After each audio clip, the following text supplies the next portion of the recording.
Heck, what did we put that?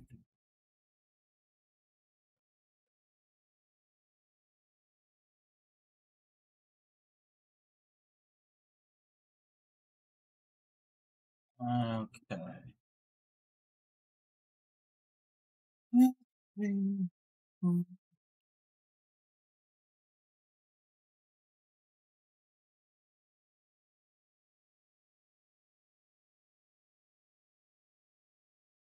Hey there. I may not end up streaming tonight. We're getting storms, a lot of wind, and the past 2 or 3 minutes, the lights have kind of barely flickered. So, might not happen.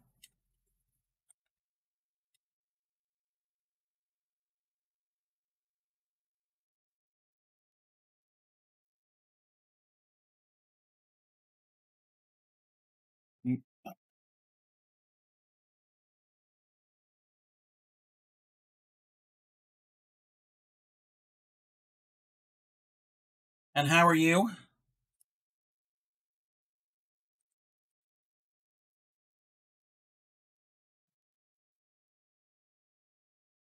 Hey, Sophie. How are you, Sophie? Nice. Yeah, we might end up getting kicked off tonight because of the winds. So fingers crossed that doesn't happen. We had thunderstorms earlier this morning. Nice. Keep crocheting. I'm gonna give it a few minutes. See if more people come in until I start to do what we're gonna do tonight, if we can do it tonight. Then I had another issue behind the scenes. I needed to clean out the dust out of my desktop, making a jellyfish. Oh, nice. Sophie, are you part of my Discord? And if so, you can post a picture of it if you would like to, if you choose to. No, I was cleaning the dust out of my desktop, so I turned it off, unplugged it, powered it down, took the glass off, cleaned dust out of the fan. There's a bunch that came out. And I don't have that command like that. I'm kind of new to all of this. It'll pop up in chat, but I will send you the invite right now. There we go. So anyway, cleaned the dust out. I didn't even touch anything. I just sprayed some of the canned dust on the fans, cleared it out. Put the glass back on, plugged it back in, pressed the power button, nothing happened. I'm like, what the hell? So I unplugged it again, plugged it back in, make certain that the power supply in the computer the switch was turned on, which it was. Press the button, nothing. I didn't unplug anything.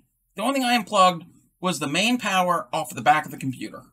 That's all I did. I'm like, what the hell? I'm freaking out. I'm like, what the? I got it streaming like an hour and a half. I'm like, okay. So I got my stepfather to look at it. And he came up here and he unplugged it and reseated it and whatever. And he pressed the button and it turned on. We're thinking maybe it had to wait a couple X amount of minutes for it to like officially reset. And everything was fine. I'm like, what the hell?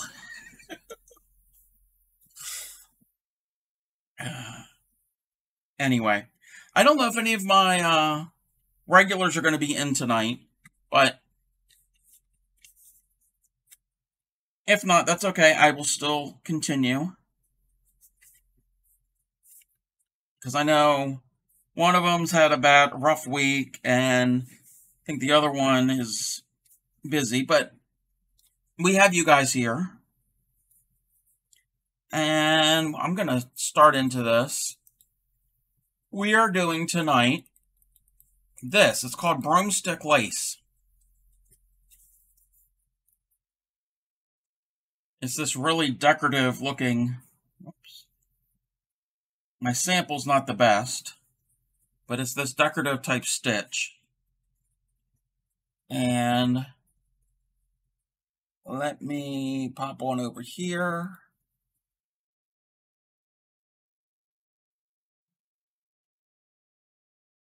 Didn't share what I made last week. Kind of made a little dumping plushie. Oh, cool. Yeah, definitely.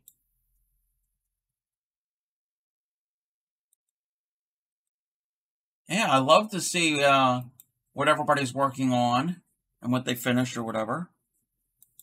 So, now we're going to do broomstick lace. To use, all you need for this is whatever crochet hook, whatever yarn you're using, and a broomstick. I'm actually using, this is a wooden dowel that's used for like a very cheap, inexpensive like side table. It's got like the screw thing that you can screw into the bottom of it. You can use a large knitting needle. You can use a PVC pipe. Anything that's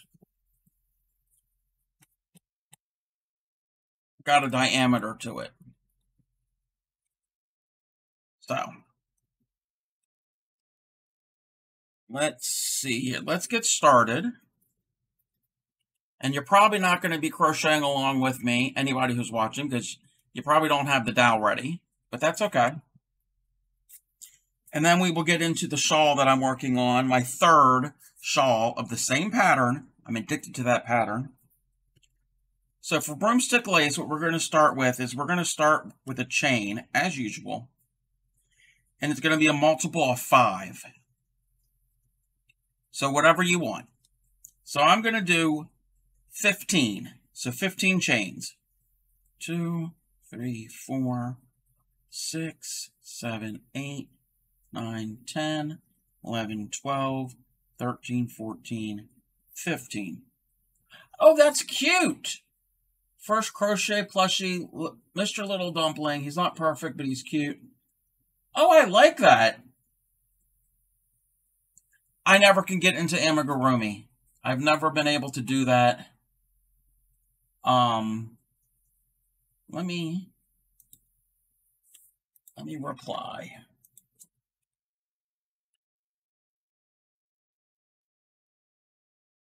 There we go.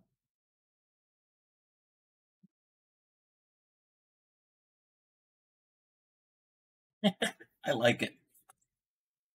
Okay, so we got our multiple of 5.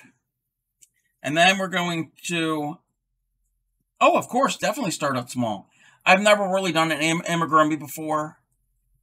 I don't know why. I don't know if it intimidates me. It's just something I need to try. Yeah, I've never done that before. So we got our multiple of 5, and then we're going to take the loop that's on our hook, and we're going to take the hook out, and we're going to make it large, and we're going to slip that loop on the end of our dowel, or our broomstick, or whatever you got. Okay? Then we're going to go into the next chain, and bring up a loop through the chain, and bring that loop and put it on the dowel. And you're going to do that for each chain that you've got on your foundation. It can get a little fiddly because you're dealing with this dowel. Oh, wait a minute. Did I go in the same? Make certain I'm going into the right chain. Hold on. Check. Yeah. Go in and bring it on the loop. So when we're done all of this, we're going to have the same amount of loops that we have chains. I know this looks totally bizarre.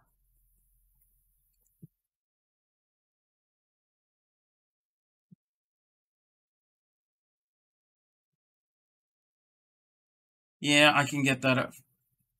I find not working in the rounds confusing me. Wouldn't be able to do. Oh, yep. There are people that There are people that can do both, and then there are people like you and me. Like, some people prefer rounds, some people prefer rows. I can do rounds. I can do, like, granny squares and things like that, but it's the three-dimensional forms of things that it's like, I'm not so certain. So I'm trying to find my chains. You just put each loop on your dowel, and if I do this right, I'm going to have 15 because I have 15 stitches. Went through that one.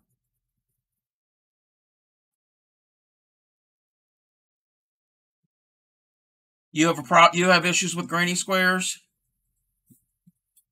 Okay. If you wanted to try to do granny squares, coming up the week of April 10th through 15th, it's a Monday through Saturday. See here. I'm going to have another granny week here on the stream. What I can do is one day, probably that on the 10th, I gotta make certain I'm going through the right stitch here. On the 10th, I can do a basic, slow teaching of how to do granny squares. Because I had 2 followers the other month that could not do them, could not get a hang of it. And I went real slow, and they crocheted along with me, and they ended up getting it. They were like, oh my god, I can't get enough of them. Before that, they weren't able to do them. So now, like, they're asking for granny patterns. So that's something I wouldn't mind doing on Granny Week, which is, again, starting on... I'm losing my track. April 10th. That's a Monday.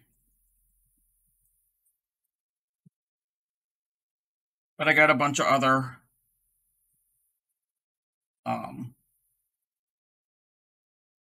variations of the granny stitch, or basically squares. They're not necessarily essentially the granny square, but in relation to them. So now I got all my loops on here. Let me just double check to make certain I did this right. 3, 4, 5. 1, 2, 3, 4, 5. How come? Yeah, yarn can be expensive. Okay, why do I only have 13? Okay, I gotta redo this. Bear with me, this is only the 3rd time that I've done broomstick lace. And I'm not used to doing it on camera. So trying to find the correct one to go through. So, anyway,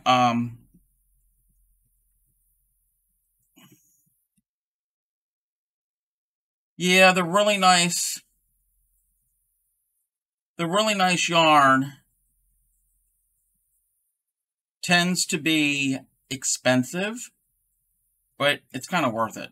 And you also got to understand the cost is the production that goes into it. If it's acrylic, that's relatively inexpensive because it's petroleum-based and it's mass-produced. So that could be, the cost of it can be lower. Wait a minute. What's that?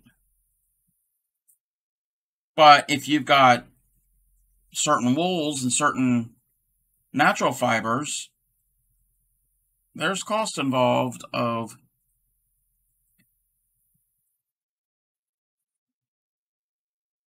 the animal and the processing, and there's a lot that goes involved with processing natural fibers. Okay, you know what? I'm having an issue here.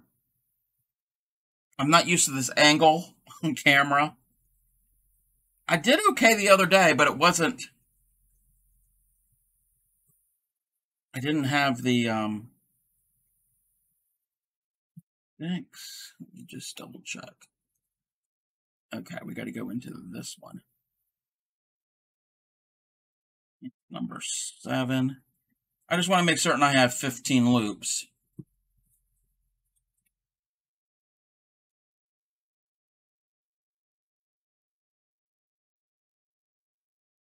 You know what? I'm going to fudge part of this. That's what I'm going to do. I'm going to do 10. I just want to make sure I have a multiple of 5. For 5, I need 2 more. That's fine. I don't have to have 15.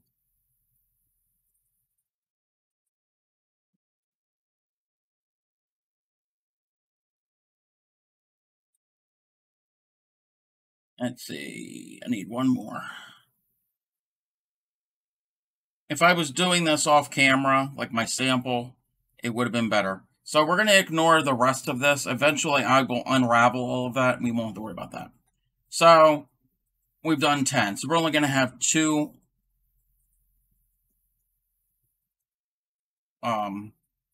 sections. So that's the end of the first row, I guess you would call it. You didn't really do much. You just pulled loops up. But let me just double check something here. Okay. So, wait a minute.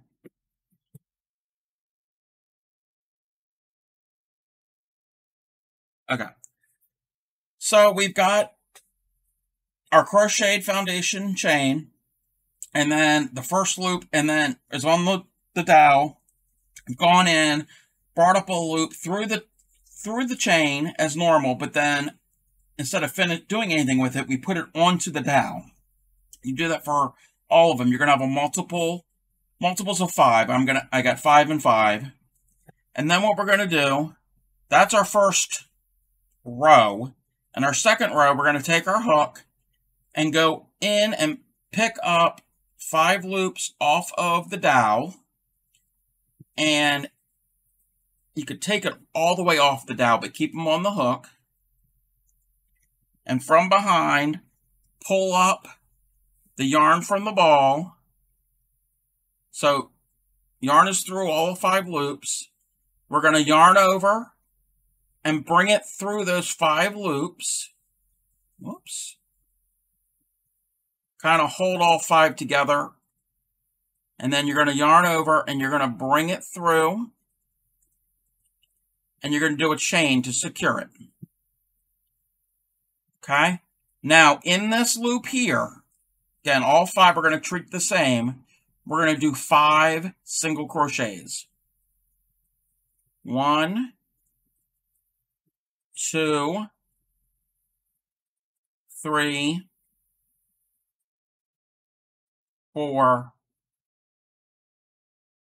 and 5. And we're going to make certain they're kind of spread out. So that's the first one that's done. And then we're going to go back to our dowel. And we're going to pick up the next group. If you had more groups, you do each one separately. I'm only doing two sections. And then you're going to pick up your next section. This happens to be the last section. Take it off. Hold it all there. You're going to hold all 5 between your thumb and your finger. You're going to grab the yarn, bring it up, and now you're just going to finish the single crochet. So it's like you're going into the stitch. We're going to consider that loop as a stitch. That's 1 single crochet, and we're going to do a total of 4 more, so you'll have 5 in there. 2, 3, 4, and 5. That is essentially 1 row of broomstick lace. Now what we're going to do, for our next row, we're going to make that loop bigger and put the loop back on our dowel and flip the work over And again, our working yarn is underneath. You're going to hold it just like you're going to normally crochet. Everything's the same except the loops are being caught on the stick. And you go, and you're going to make certain you go into not all the stitches. You're going to have a total of the same amount that you had. So we had 10. We're going to do the same. So I'm going to count just to make certain where we're going. So 1, 2, 3, 4, 5, 6, 7, 8, 9, 10. Okay. So we're going to go into the next stitch. Bring up a loop through the stitch. But instead of doing anything with it, we're going to put the loop on the stick. I know this sounds weird. To anybody who's crocheting, they're like, what are you doing? And then you're going to do that for each of them. And you're going to put the loop right on there. You don't need any special equipment. If you got a broomstick, use a broomstick or a mop handle or whatever you got. And you're going to go through each one of these.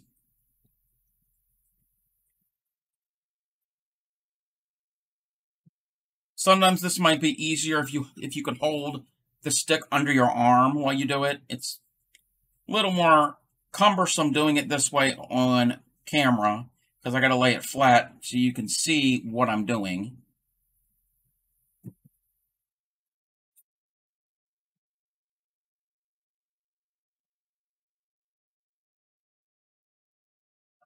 Loop, put the loop on the stick.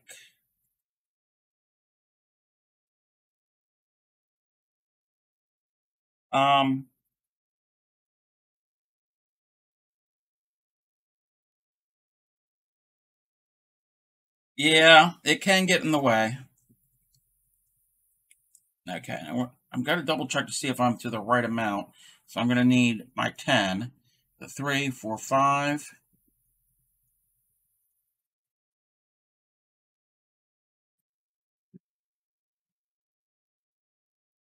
Okay. I think we have 5 and 5, yeah.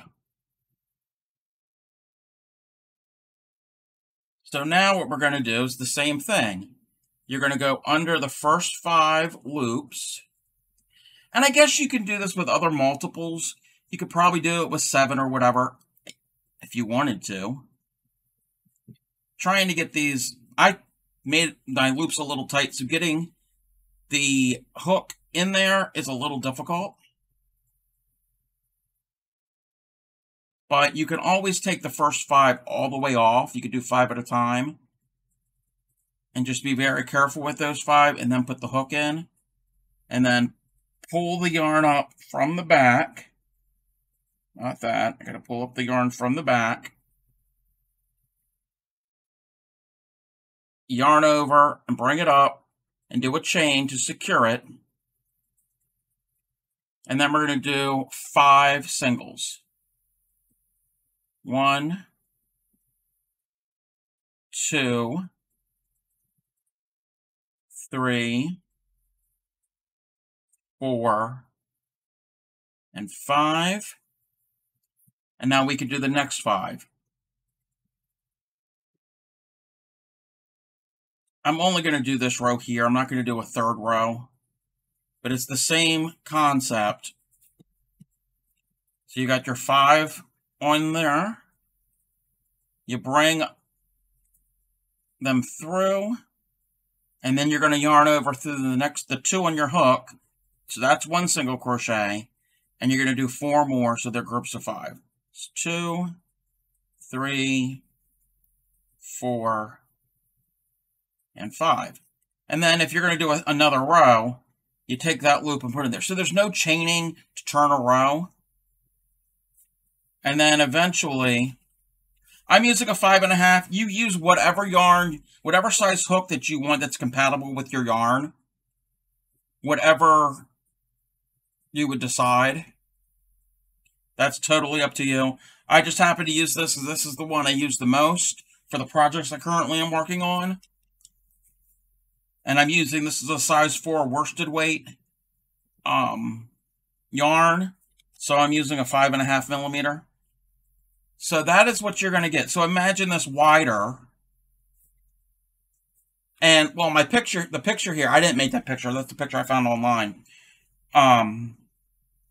The dowel or the broomstick makes this large hole. So it makes these loops that you crochet into. And if you can look, this here is the loop, but then it's here and there. So it's like twisted. It's like the loop is kind of got like a half twist to it, and what's securing the twist are the single crochets. So this would be really good for like a scarf. And it's really pretty in a variegated or a tonal yarn, a yarn that changes colors. That would look really nice. So that's broomstick lace. I'm relatively new to it, but I thought that I would show it. I think somebody had requested demonstration of it. Just like last week, there's I did hairpin lace, which I got my sample of hairpin lace, I think, yeah. So there's hairpin lace here, which that was on a previous stream. So it's things that are it's crochet, but slightly different. The only crochet part with a hook is the stitches here, and then everything else is like this braiding technique. So you could use both together. There's different examples. You could even do broomstick lace in addition to regular crochet stitches. So you can add regular crochet stitches to it also. Because if I wanted to, I mean, there's single crochets here. So if I wanted, I could do a couple rows of whatever, like triples or doubles or whatever I want, as long as I have the same count, and then I can go back to more broomstick lace. So you can mix and match them. I think I did better with the green one than I did the blue one. So that's my little sample there. And everybody's got some type of tool to use. That's, like I said, you can use a large knitting needle. You can use a broomstick. You can use PVC pipe. You could use whatever you got. You don't need a special tool. So let me just check this. Okay. So we're not going to have the meme of the stream tonight because my contributor is not here in the stream. She's had a rough couple days. So we're just going to go right into working on my third shawl. The other two were in the pinks and purples. And this is in purples, greens, and yellows, and oranges. I guess it's more of an orange than a yellow, if anything. But it's the same pattern. It's the fluffy meringue pattern from the Crochet Crowd. And I can't teach how to do this because I don't have permission from the pattern designer. But it's a free pattern. If anybody would like the free pattern, I posted it a while ago on the Discord. I think it's in the general channel. It's posted way back. You can also go on the Crochet Crowd on YouTube and look up Fluffy Meringue Shawl. And not only does Mikey give a... Whoops, I don't need to do a chain there. Does he do a tutorial on it, but there's also a free pattern that you can download.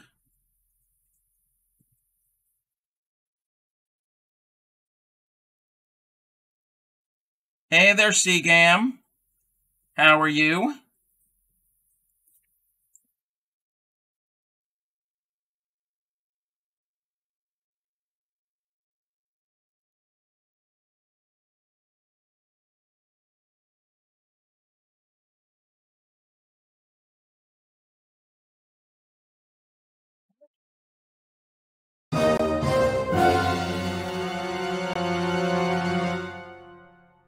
hope you all heard that.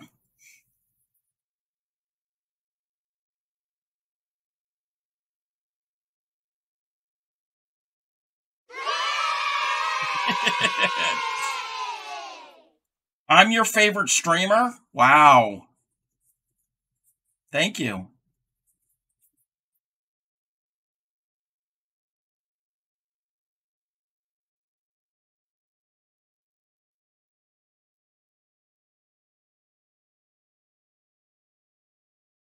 No, I'm working on another one of my shawls that I've been making for the past month or so. No, it's not yay, it's dun dun dun. Yeah, boo. Yeah, I need to make a boo command, audio command. Definitely for CGAM.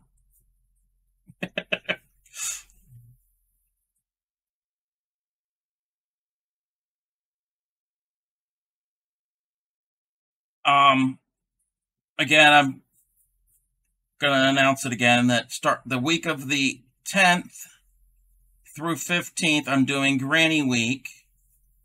And how's everybody? Weather this evening is crazy, windy. Yeah, Boston, me and you will settle this in Discord. Oh, okay, sure we will.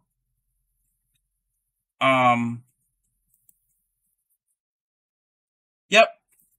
Let me get the first one that I did, and it's in here.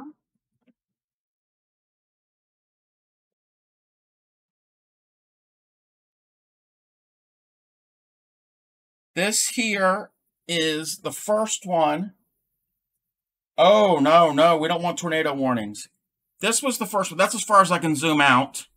It's pretty wide, and I made another one identical to this. So I have two of these, and it's the same pattern I'm working on. So this is one of the first ones I made, and I'm doing the exact same pattern, but in a different colorway.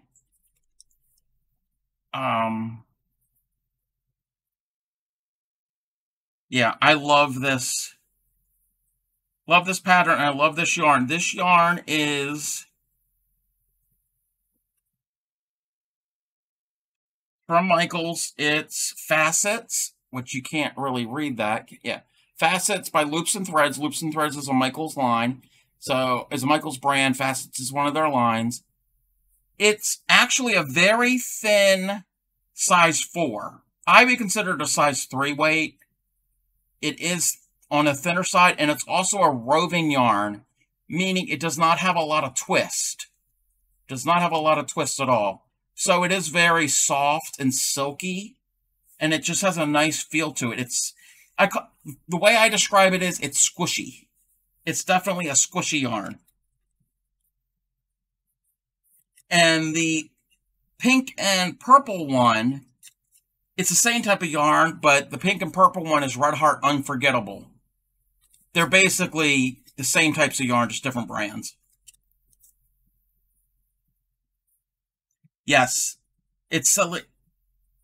Yeah, and I was working on one and testing it out, and the one that I already made, I was testing something out, and the one that I made, I had it draped around me, and I'm like, okay, this is lightweight, because it's a thinner yarn. And I was like, oh my goodness, this is warm.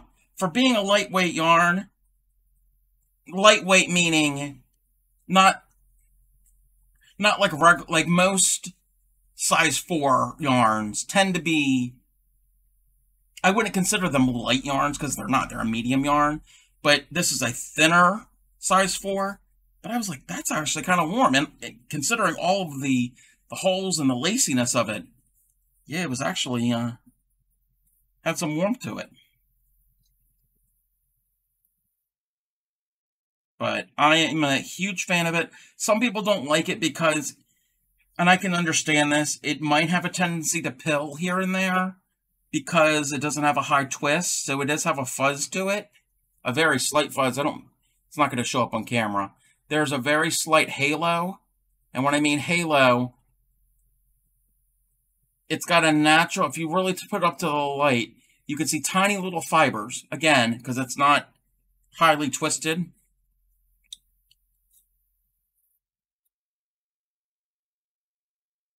So some people don't like it. It is a pain if you have to frog it,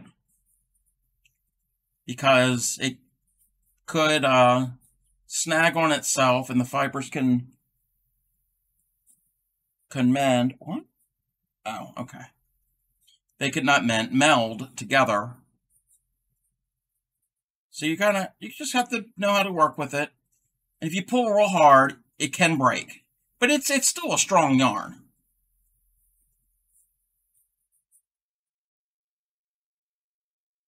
Yeah, I've had to do that a couple times on the previous projects. Like, I got a good portion of the way done, and I had to frog out 2 rows. And I'm like, oh my God. Because this you have to keep count. Because it's not like, oh, okay, you're doing all singles or you're doing all doubles or whatever, and you can easily slip in another one. No, this you have to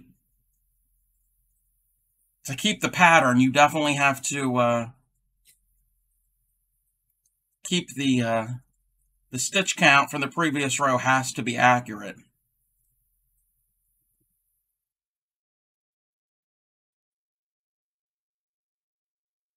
But I like this because every 4th row, it does this. I don't know if it's showing up on camera. On these fan shapes, it's raised because we're doing a back post double crochet, and it forces that row to go up a bit. Whoops. Yeah, okay, we're going the right way. Only wrap it once, not twice. You'd think I learned how to do a double crochet.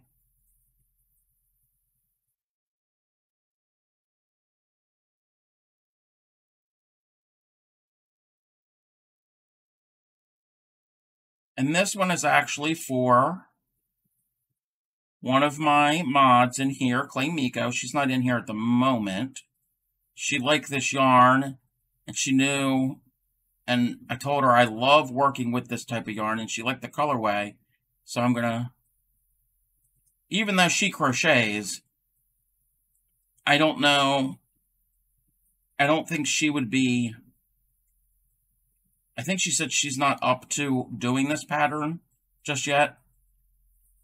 So I was like, yeah, I'll do it, because I love the pattern, and I love the yarn. What type of pizza are you eating? Like what flavor? Pizza sounds good. I had popcorn, shrimp, and fries from Popeyes.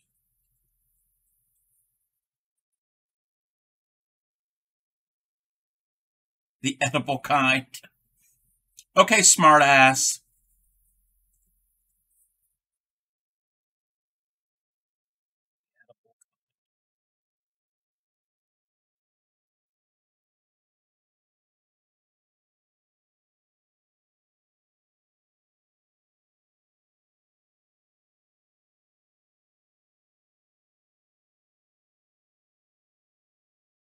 Yeah, that wind is really kicking up. Yeah, sure. I don't think he had to prompt you for that, knowing you. Heck, that sounds like something I would say. Oh, you did tell him. Sounds like something I would say. Anyway, like I was saying, everybody make certain to tune in on the week of the 10th through 15th for Granny Week. There's going to be a stream every night that week, plus the weekend before and the weekend after. So 9 days in a row, you'll get a stream. A lot going on.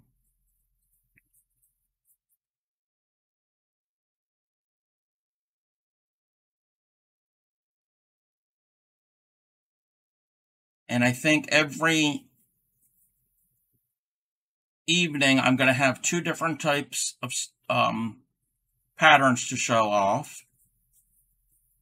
So I found some really cool granny related or square related stitches, or patterns I should say, not stitches.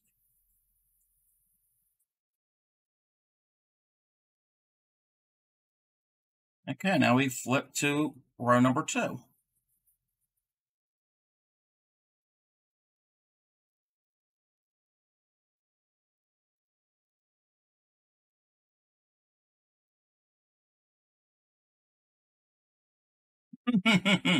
Yeah.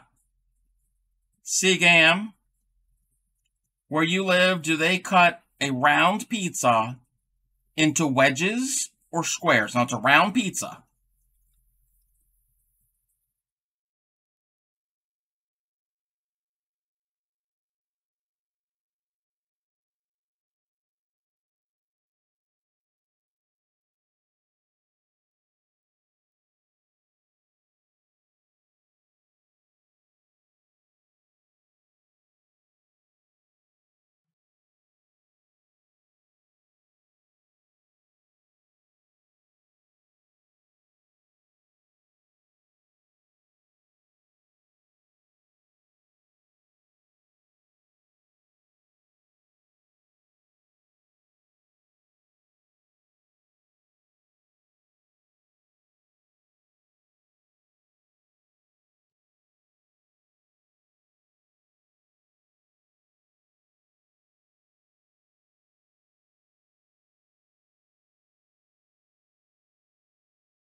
He's probably seen round pizza cut both ways. I like wedges better, more of a crust person. Yeah, to me, it makes more sense to cut it into wedges because it's a circle, and you hold onto the crust to eat it. And when you're done eating the pizza, you eat the crust, and it serves as a way to hold it.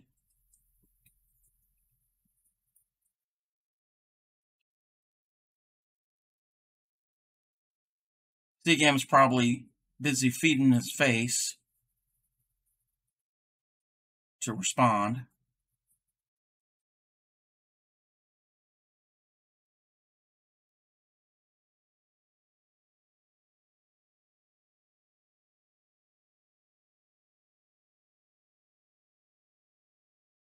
So if I get a pizza that's cut into squares, I only eat you only eat the outside. Okay, I like crust, but I like thin crust. I don't like thin. I don't like deep dish. Regular crust I'll eat, but I prefer thin. But for me, it's all about the toppings.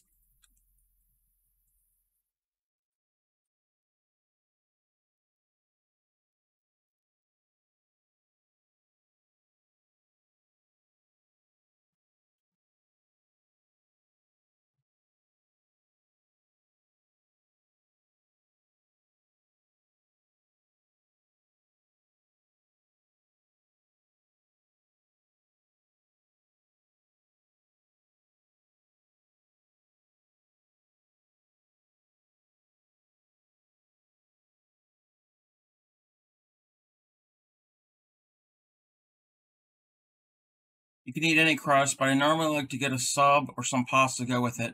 So, yeah,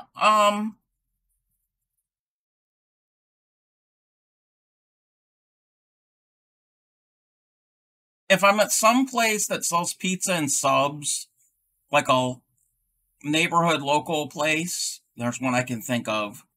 Grammy knows what I'm talking about.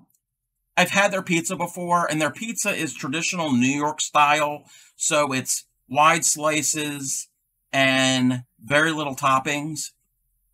It's either cheese or just pepperoni. It's okay, but if it's that place or any other local independent place, I'm all about a sub, and I'm all about an Italian cold cut. That is my jam. Oh, I love. Oh, I'm with you there. Pasta with Alfredo. Oh yes, I like marinara, but if there's a choice, if I'm someplace that has both, I'm gonna go with Alfredo. It's all about the cheese. Yeah, Grammy. I'm subs win over pizza every time. If you're at a place that has both, yeah, I'd rather get a sub. Yeah, I mean, I like pizza, and there's sometimes I want that, but like I said, if there's a choice,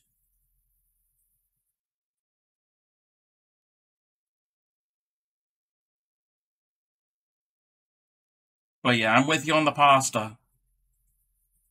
In fact, the other night I boiled some plain macaroni noodles And when they were done, I put butter on it and some Italian herb seasoning mix. That's heaven to me. I'll just eat just plain pasta by itself. Well, with butter but I don't always have to have sauce. I mean, the butter made a sauce, but kind of a sauce.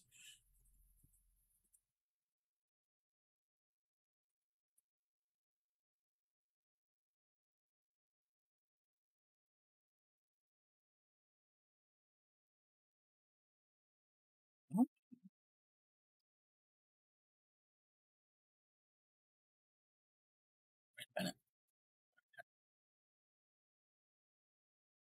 Oh, gotta finish the stitch. Oh, that wind really picking up.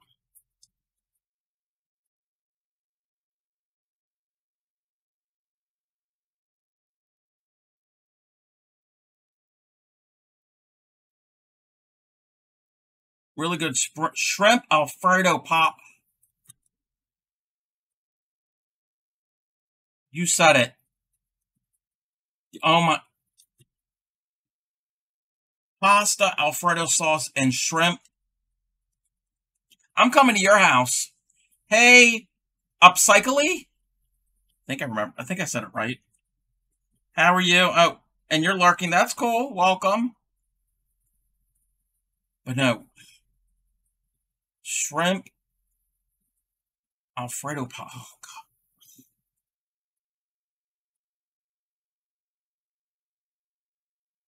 There's something I've said years ago, and Grammy knows about this.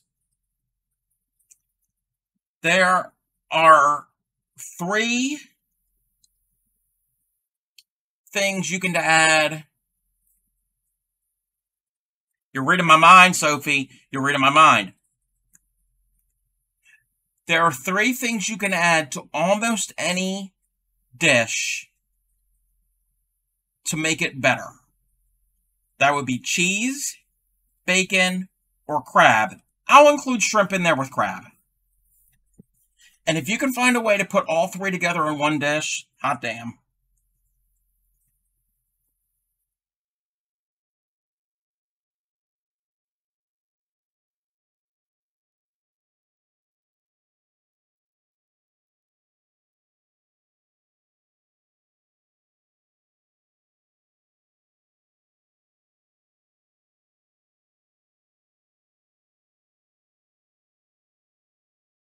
Okay.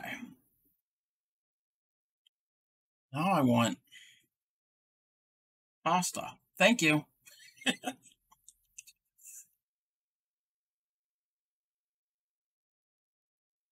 It's weird. I love shrimp and crab and scallops. I don't like fish that much.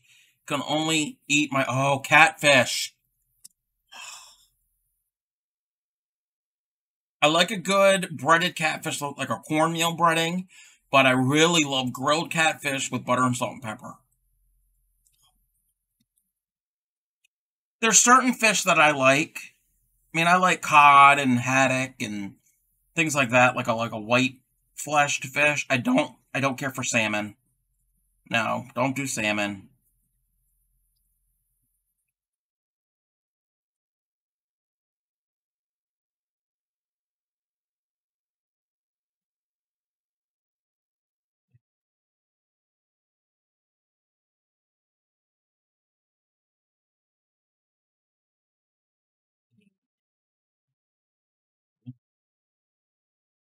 Yeah, some smelly fish I don't like. And actually, if it's fresh fish and if it smells, it's not good. Oh, hey, Gold Misfit, how are you?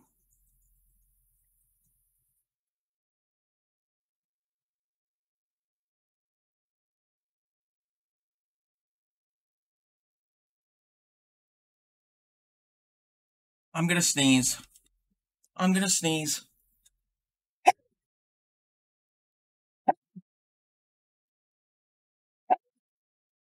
Oh, wow. Thank you.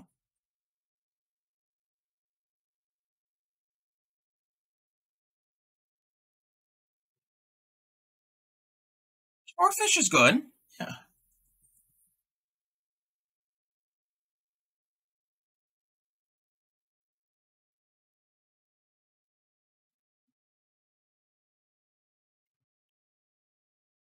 Yeah, I'm not a fan of salmon. I don't like red or pink fleshed fish. Oily fish. I'm not a big fan of oily fish.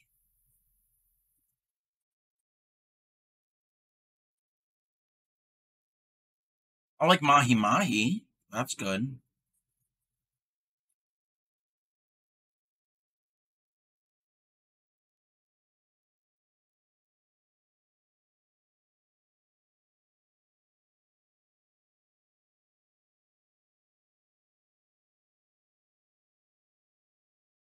Okay, do you like tuna fish as in like tuna salad with like mayo or whatever on a sandwich?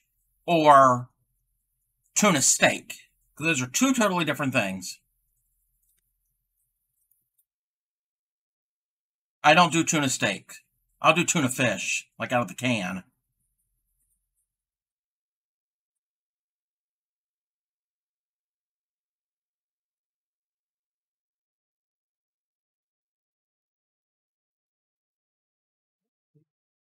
Yeah. And if I'm gonna have canned, I prefer the albacore, the chunk albacore that's a little more firmer and not just basically all chopped up.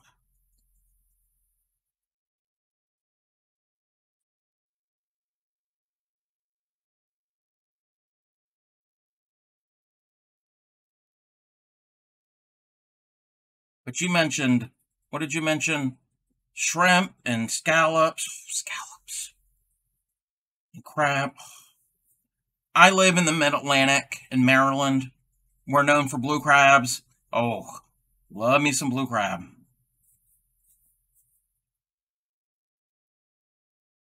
But even here, it's so damn expensive.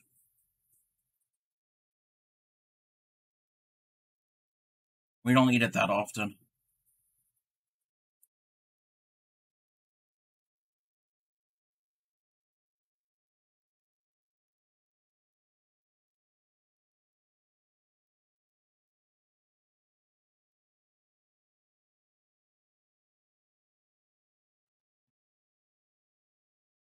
Oh, I'm here at the halfway point of this row.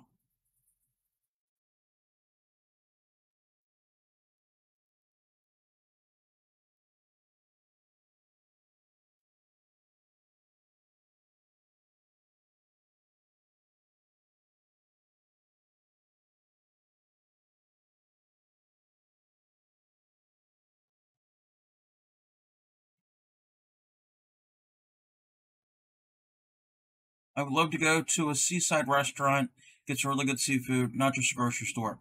Yep, there's a lot here. We've got a lot of seafood restaurants, and I'm not talking Red Lobster. A couple years ago, I had a coworker, and she loved to eat, and she always said, "Yeah, we need to go out to dinner or whatever, and go and get some seafood." I'm like, "Okay," and she was like, "Yeah, we need to go get some seafood. We need to go to Red Lobster." I said, "Really? You've lived your entire life here in Maryland, and you think Red Lobster is like the best seafood?" She was like, "Yeah, where else do you go?" I'm like, We got plenty of seafood restaurants here." Okay, okay, I got a bone to pick with you with that. You said boil. We don't boil crabs in Maryland. We steam them. There's a difference. You can keep all that boiled sea. That no.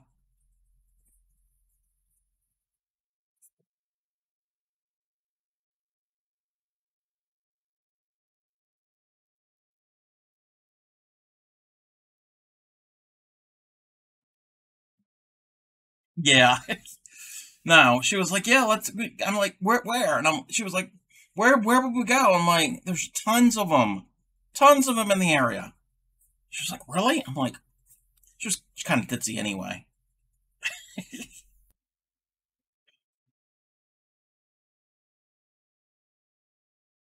And she wanted like steam crabs, like crack them yourself, that type of thing.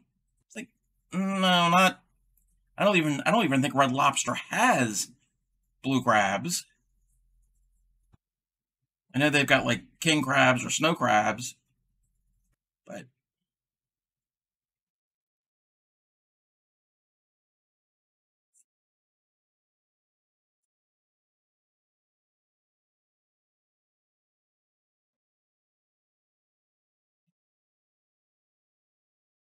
yeah, I'm not going to do franchise. No.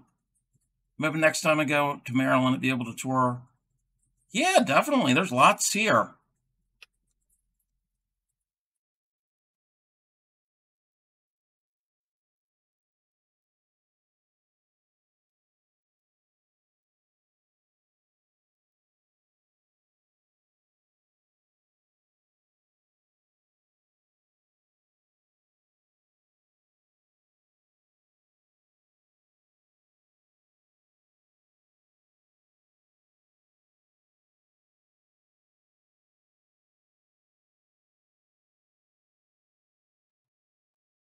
The other week, I made some food prep bowls with.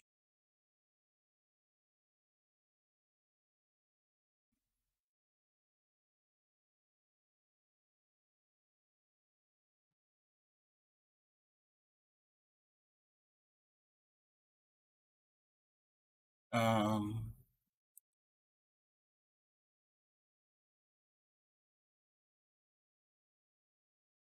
okay. Can you hear and see me? Am I back?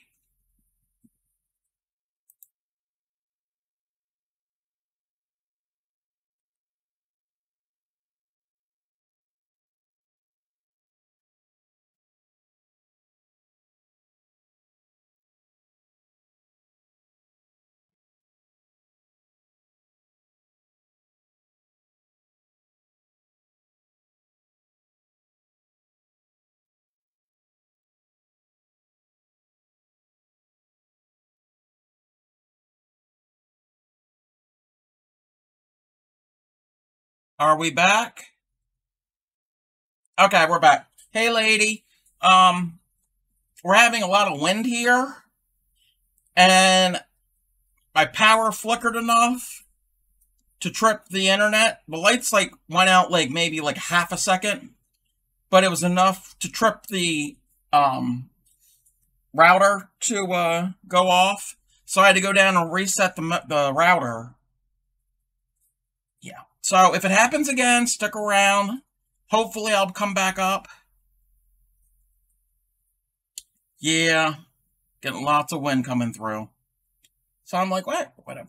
So you had said something about you had made some food prep bowls of shrimp, crab, grilled peppers, and rice and put them on tortillas, seasoned with paprika, onion powder, salt, pepper. Not the best is what I can make. That sounds good. You saw Dorothy and Toto fly by? Did you wave?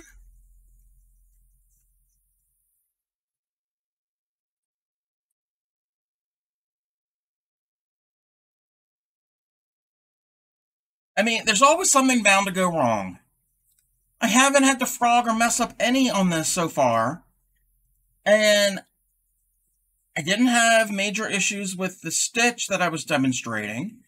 Like, everything was fine, but nope, the wind decides to act up.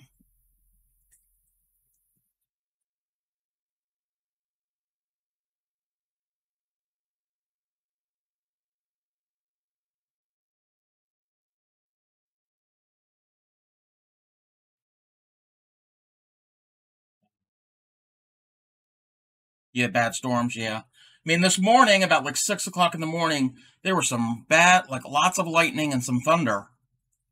But,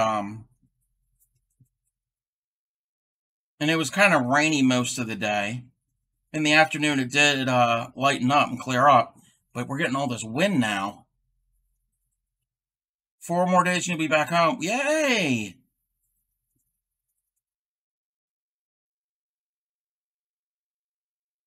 Um, you don't have to say anything, but aren't you like involved in the military or 1, 2, 3, 4, 5, 6, 7, 8? what I thought. Yeah, I remember Boomer had said that.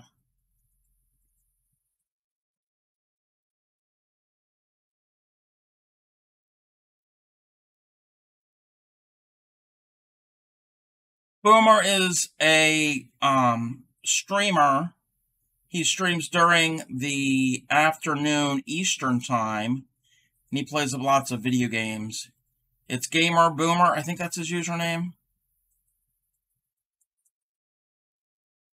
I'm not a gamer. I'm a friend of his. I don't know what he's doing in any of his games.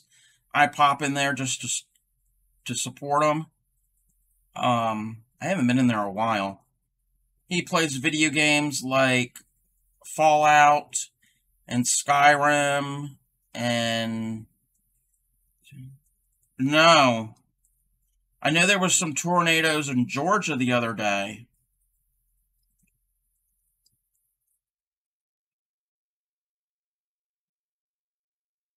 I need to add Boomer's Twitch link info into my stream here, so if anybody would be interested into it, because I know there are people that are crafters and makers, but they also play video games. Yeah, Mississippi had a bad one. Yeah, I heard about that. There were two that hit Little Rock, and they were big. Wow. No, I didn't hear about any of that.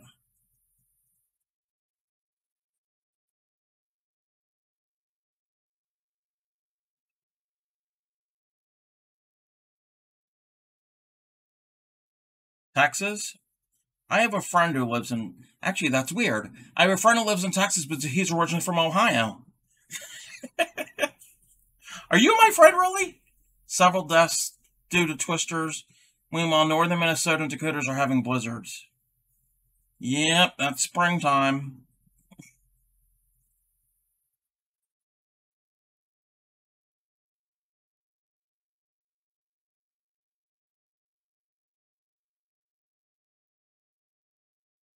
Been down in Texas 3 years. Husband is military. We got stationed down here. Ah.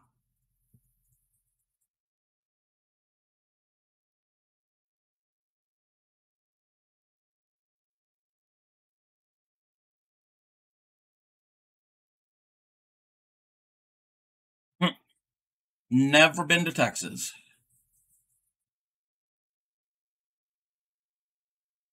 Yeah, my friend from that lives in Texas, he's kind of sick of it too, and him and his husband, they want to move. His husband's is, well, from Texas, not originally from Texas, but is in Texas. That's where he spent most of his, all of his adult life. And I think they want to move back to the Ohio, West Virginia, Western Pennsylvania area.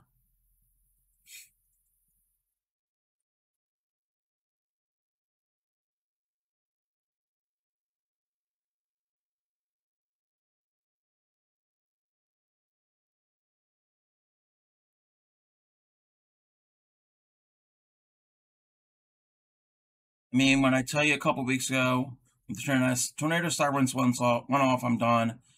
Oh, I bet. I've never lived in anywhere that they've had tornado sirens. I mean, we've gotten tornadoes here in Maryland, but we don't have sirens because they're not as common as they are in other parts of the country.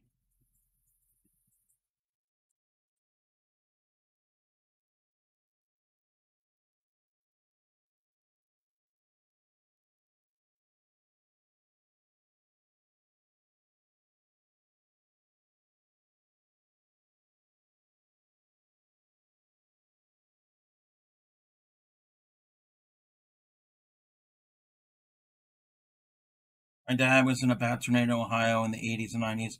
Lost everything. Oh, wow. Mm.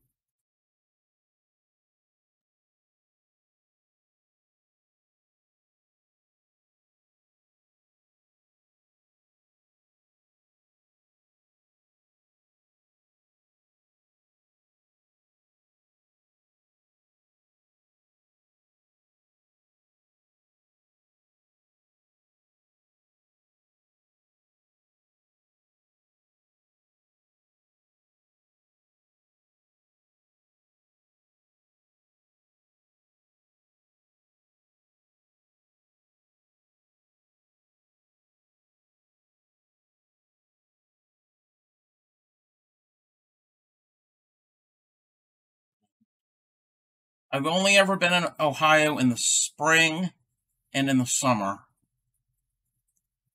And most of it's traveling through. One time I did, Ohio was the destination, but it was right there on the border with West Virginia, so it was barely into Ohio. Originally from the Dayton area, but your husband and I from the southeast part to the Hocking Hills. I don't know where Hocking Hills is. I've been to Dayton before.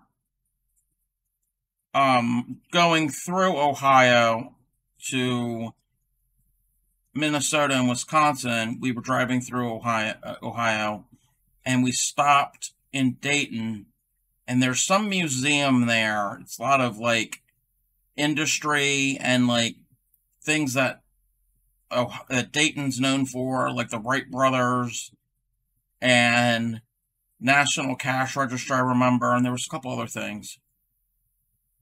Oh, cool. So, I've been to Dayton, just to that one area. We made a stop, on, like I said, on the way west.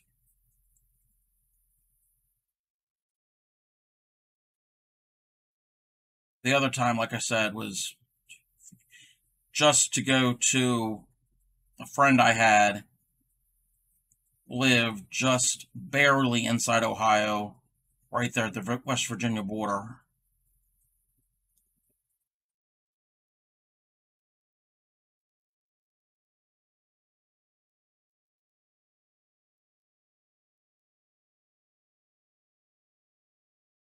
Yep, because that's where they had the bicycle shop.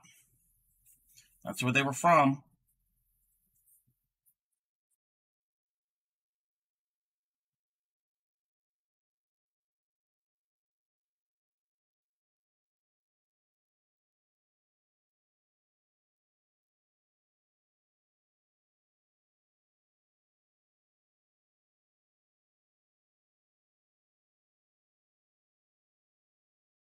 Wind. Yeah, I might get bumped off again, so. I've been to Colorado and Wyoming, too. That was a different trip. My ex was from Oregon, and we flew out there and packed up and moved him cross country to here to Maryland, and this was like 13 years ago. Wow. And we drove through Wyoming. I do not want to go to Wyoming ever again in my life. But Colorado was nice. I have a friend who lives in the Denver area. We stayed with him one night. So I saw a little bit of Colorado, of Denver.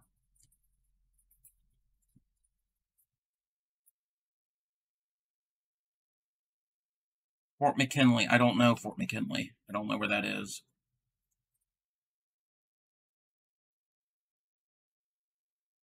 It's desolate. We were on the interstate. We were on I-80, headed from the Utah border east, and you see nothing for 30, 40, 50, 60 miles. You don't even see a house in the distance. You don't see anything. You see sagebrush rolling around, and I thought that was just in the Old West movies. No, that's a real thing. And we spent the night, and it was in the wintertime, yes.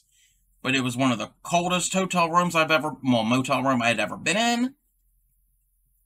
No. Not a fan.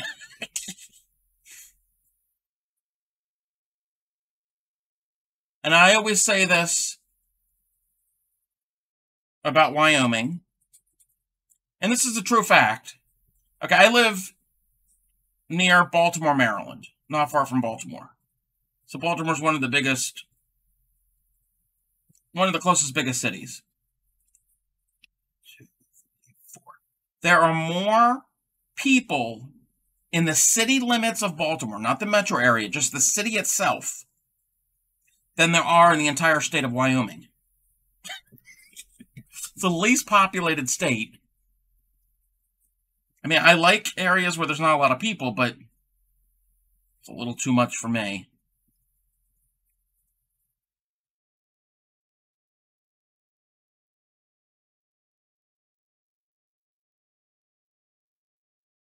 No, I've never been to Nebraska. I've been through Kansas, and Kansas was long, but at least there were things you saw in Kansas. You saw farms and things in the distance. Saw houses and, but not in Wyoming. The other thing that was weird to me, and again, I'm from the East Coast, and we don't have large expanses of land, which I understand that. Oh, I gotta redo that stitch. So we were driving on the interstate, and we were just inside the Wyoming border, from Utah. And we're driving, and we see an exit sign that said ranch, however many miles. I'm like, okay, I'm assuming it's a town named Ranch. We get up to it, there's an exit. Okay. We keep going another 10, 15 miles, we see another sign for Ranch. I'm like, okay, maybe that's another road to this town. We got another 30, 40 miles, we see another sign that says Ranch. We kept seeing this. Like, I'm like, these ranches are so far removed from civilization that they have their own private exit ramps off the interstate.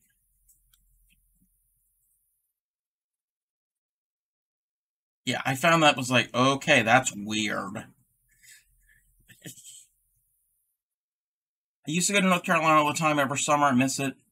I've only ever been to North Carolina twice.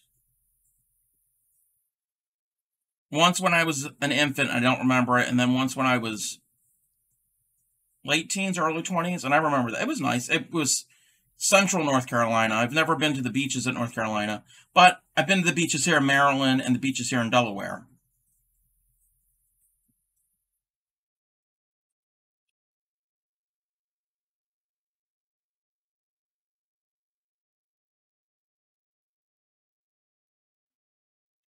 I always have to redo that one weird stitch that I don't like.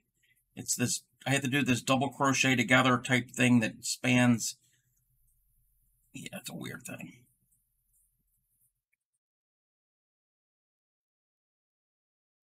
But you said Maine. I've never been to Maine. I've always wanted to go. I've been to Massachusetts. Oh, I've been to the beach at Massachusetts. Massachusetts.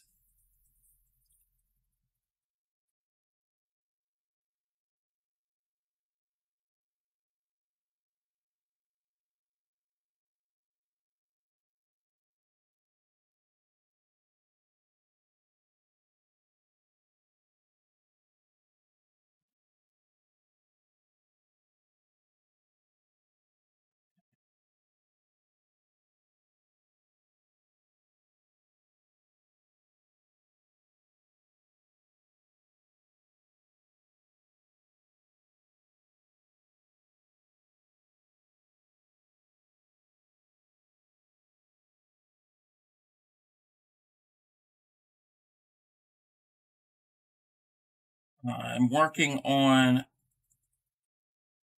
What? Oh, okay. I got to do this thing. Working on the next. I finished one of a repeat, so it's 4 rows. I'm working on the next one. One, I was going to go to New York just to see it. New York City. I've been in New York City once back in the early '90s when I was in middle school. It was a school field trip. Yeah, parts of it were dirty. Oh, that wind is shaking the house.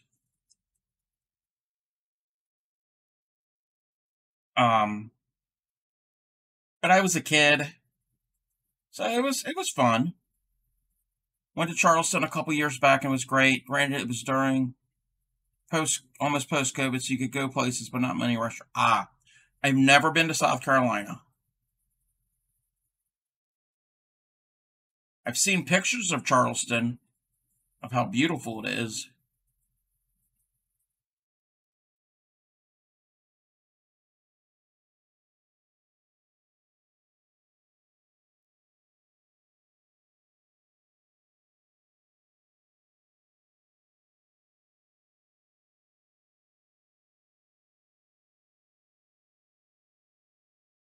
But But yeah, when we went to New York, it was a school field trip. We were in middle school, and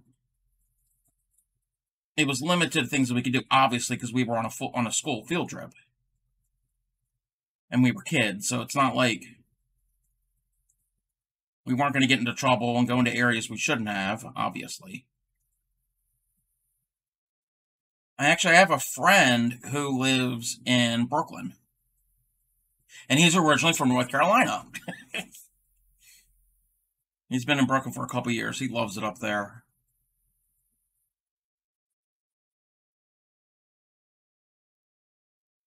So I've been to a mansion in North Carolina. That was a really nice place. Huh. Was it Biltmore in Asheville? Never been to the States up north. Would love to visit them. Yeah, as far north as that I've been on the East Coast would be New York State and Massachusetts.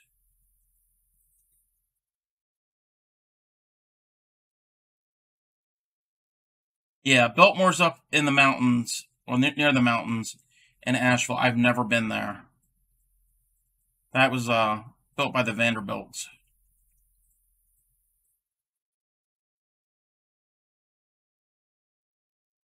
I think it's the largest privately owned home in the country.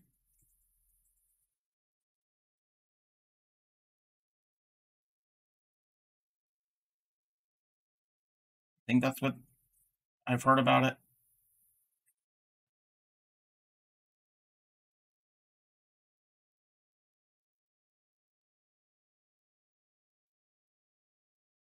I've been to Washington State. That much into it. When I was in Oregon, we were in the Portland area, and one day we popped over the border. So we had pizza. We had pizza in Washington State. So I've been there. Barely. No. Northwest Oregon is beautiful. I would go back.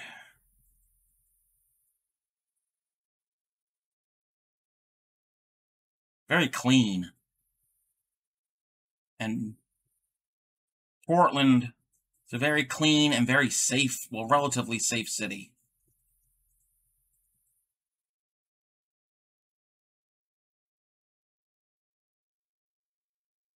Pizza in Washington State sounds like it's either solid pizza or it's going to give you food poisoning. No, it was actually pretty good. It was kind of greasy, which was fine, but it was pretty good. I mean, it wasn't the best pizza I had, but it wasn't the worst. I didn't get sick from it.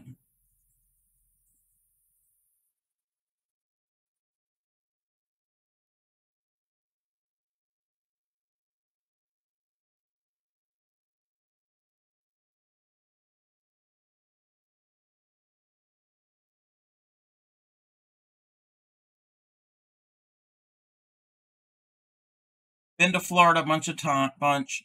Planning to go on vacation the next year or two. We want to take our daughter to Disney World. I think that's the one yeah, Disney World's in Florida. But I've never been to either and I'm excited. Yes, Grammy, the pizza in Washington State was cut into wedges.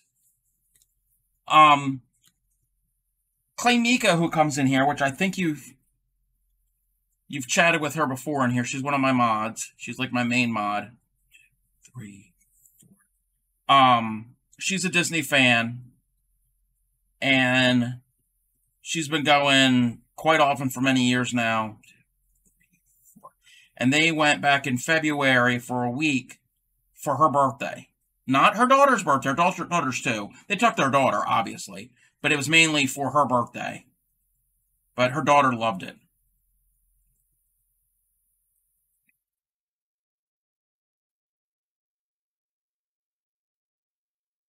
Never been to Florida. I have a friend who lives in Florida, and he wants to move.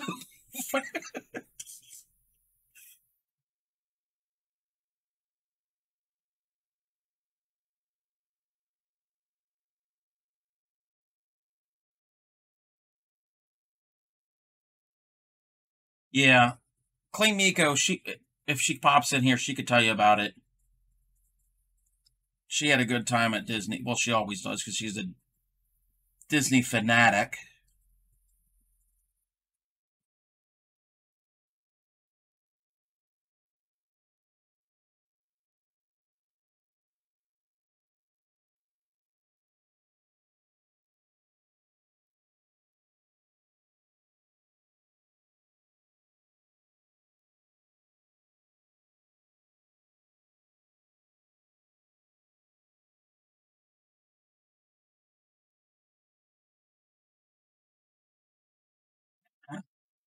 I always mess up that stitch. Can't wait. I would also love to go to the ocean down in Texas. Before we move back up to Ohio, the furthest we've been is Houston, and I want to go further down and see what's there. Yeah, my friend who lives in Texas, that's originally from Ohio, they live just south of Houston, in one of the suburbs.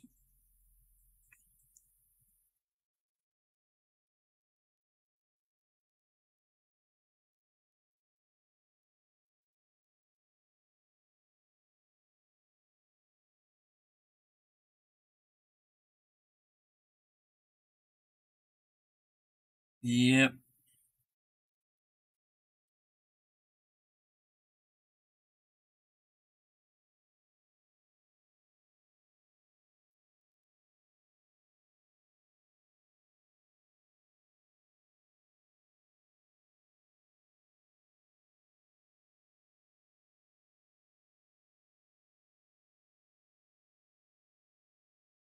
I'm doing great on this. I'm not missing any stitches or messing any up the pattern any.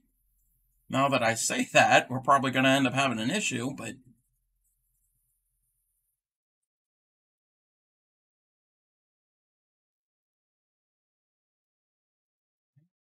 um,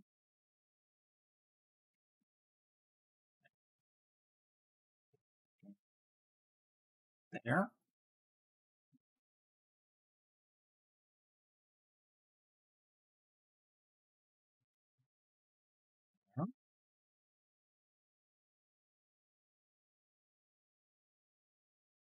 Now I've been to, I think I counted it all out. I've been to 25 states. I got half of them done.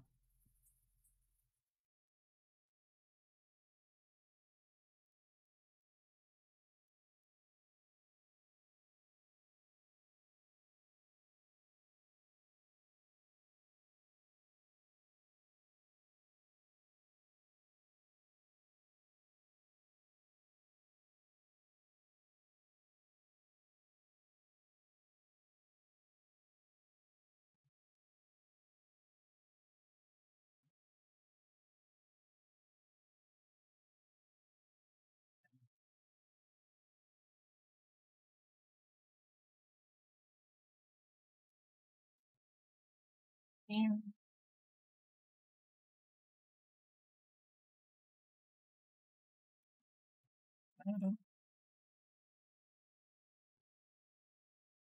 Huh?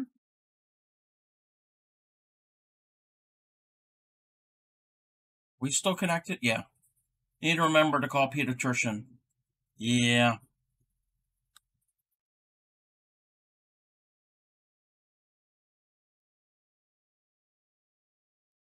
I can understand that. You get busy and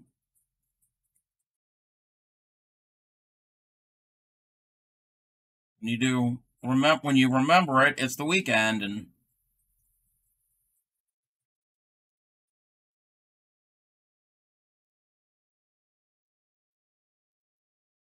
no, I was just double checking to see if I had any issues with an outage or whatever, either Twitch or internet. I get so caught up in other things. Well, we live a busy lives these days. It's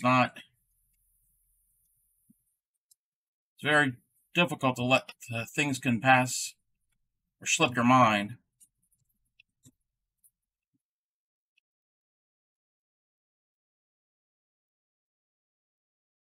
I think Dorothy and Toto are flying around for round two.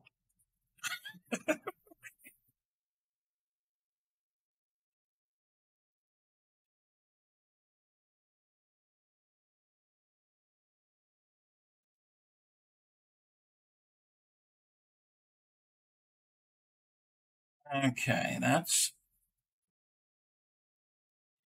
I got 2 more rows for this repeat, and it's coming along nicely.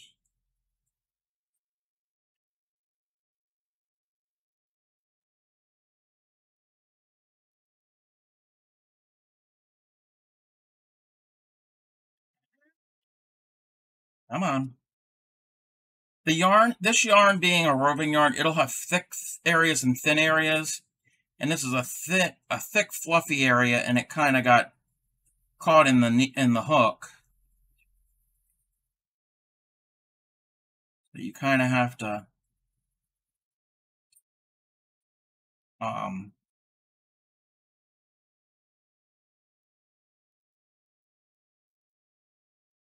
be careful with it. You gotta treat it.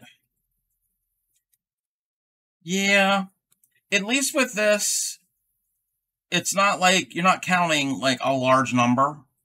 It's like sections. Like I do a certain amount here and a certain chains and certain, yeah. So it's broken up into little sections.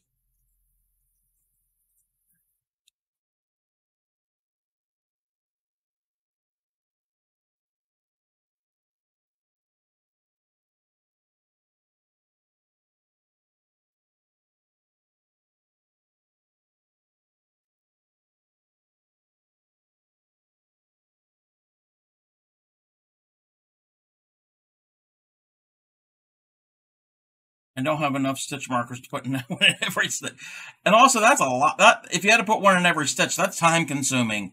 Putting them all in and then go to do it and stitch them and take them out, and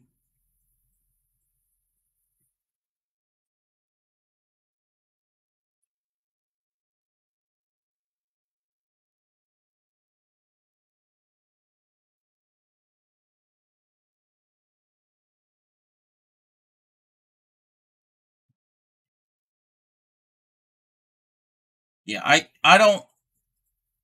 The part that I don't like, if I'm making a really wide blanket and I got to count to like 200 chains, it's like, oh my gosh. And then going to stitch into all those chains, it's like, it takes forever.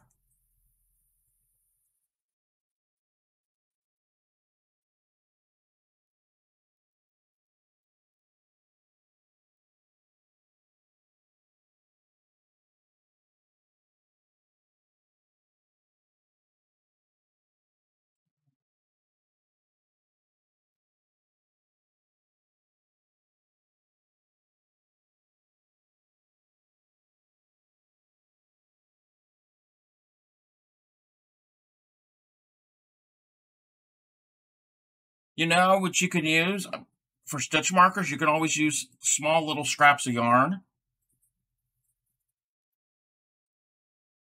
60, so I think do it by, yep. You can always do, like, if you needed a stitch marker right there, you could take a little scrap of yarn, put it in there, and then do the stitch, like a contrasting color yarn.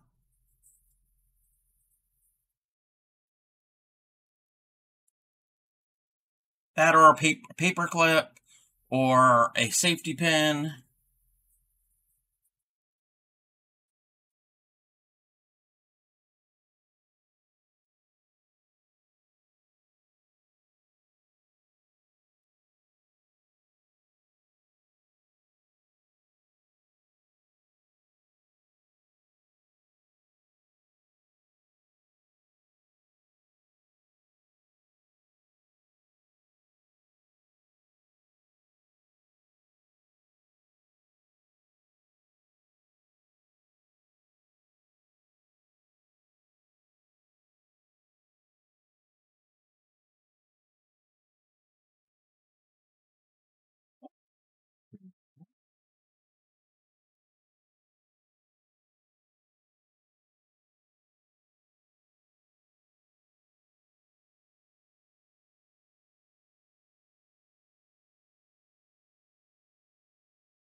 Oh, I'm halfway done this row.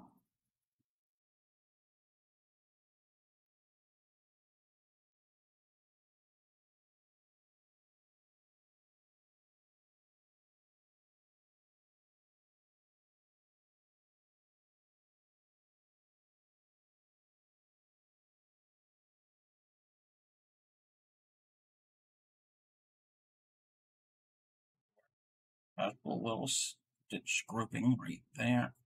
Come on. There we go.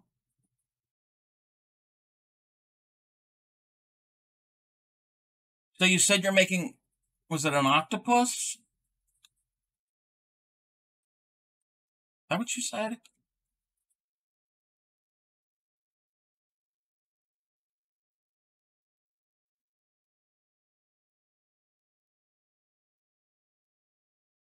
Seven.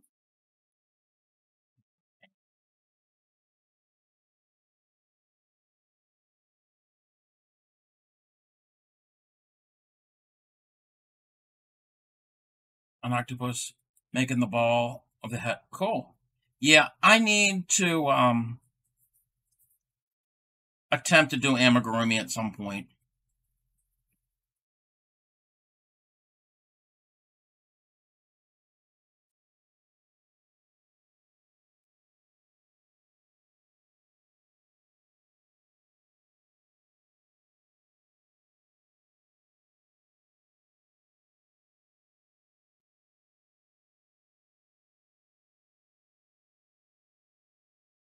Just I've never done it before.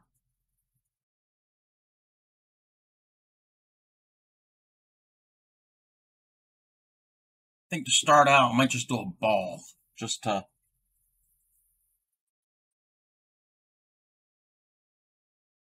get the practice.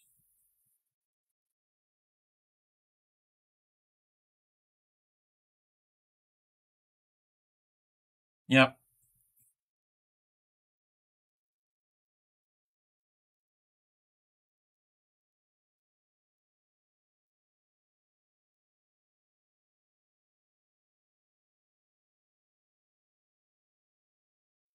Actually, Mr. Dumpling. Oh, nice. So was that your first amigurumi, or the one that you posted? Was that the first one, or oh, looks great to me. The only thing that's related to amigurumi that I've done that's kinda not really.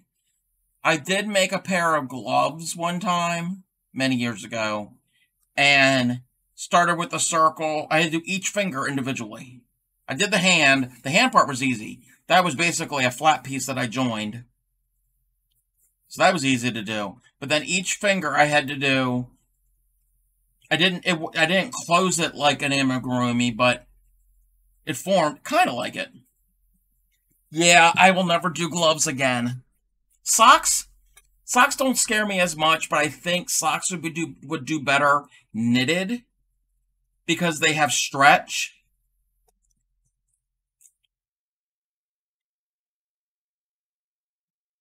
And you don't want me to knit. I am the slowest knitter, and I've never knitted in the round before. I've only ever done just practice back and forth. Guess they call that flat panel.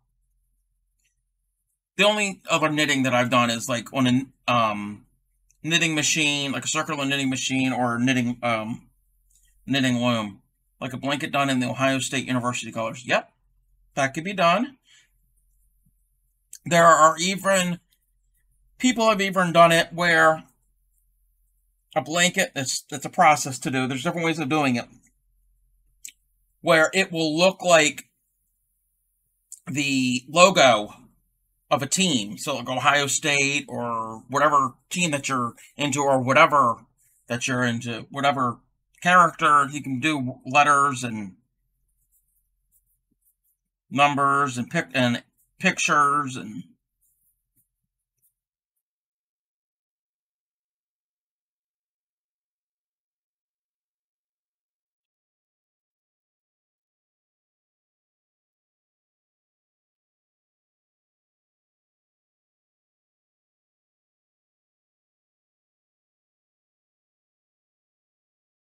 eight.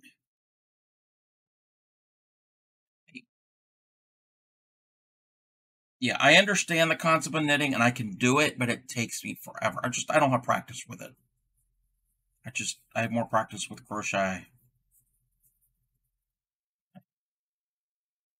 until I have to take out a couple stitches because I didn't get my tension right.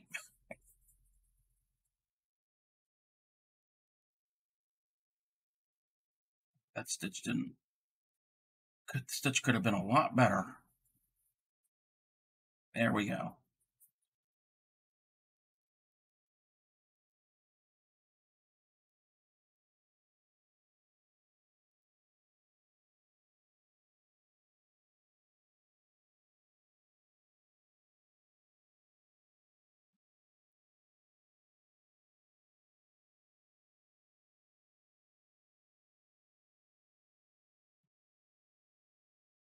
I'm trying to find a decent looking pattern for a sweater for myself.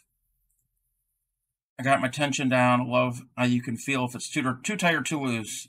Yep, it's just over time, it's like, okay, it becomes second nature. It's like, okay, yeah, I can tell that's not, or whatever. I'm trying to find a pattern for a sweater for myself, and most of the patterns for men's sweaters, I don't like. I want like a cardigan. I don't want a pullover.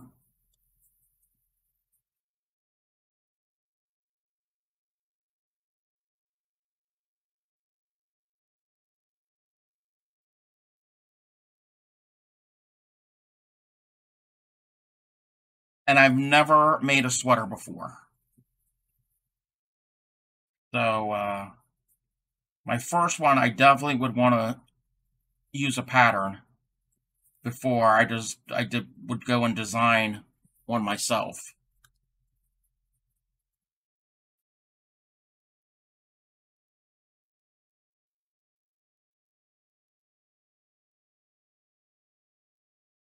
But maybe eventually I'll find one that I like. Ah, okay, I got to take that stitch out because it didn't work right. I'm taking, oh, that's a pain. It's got to frog one or two little stitches. There we go. Let's redo all of that. Get my hook back in. Get it in the right spot. Okay, we're in the right spot.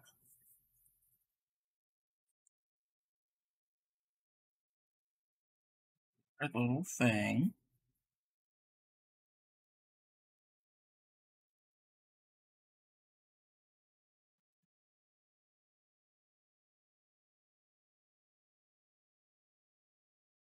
I'm already on the last row of this repeat. Wow, we're getting 2 repeats done tonight.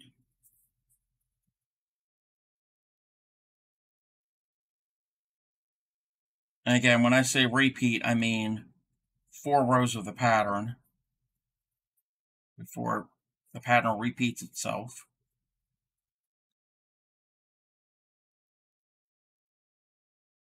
And that's what we're working on.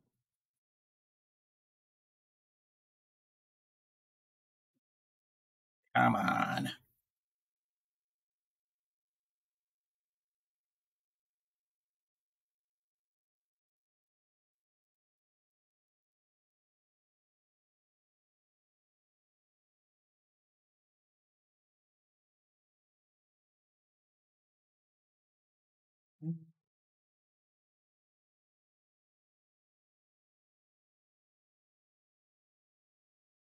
Yeah, I don't think Seagam's here anymore because he didn't ever answer Grammy about the way of cutting the pizza. Hey there, North Fairy. How are you? Next time I talk to Seagam, I'll have to yell at him for not answering Grammy.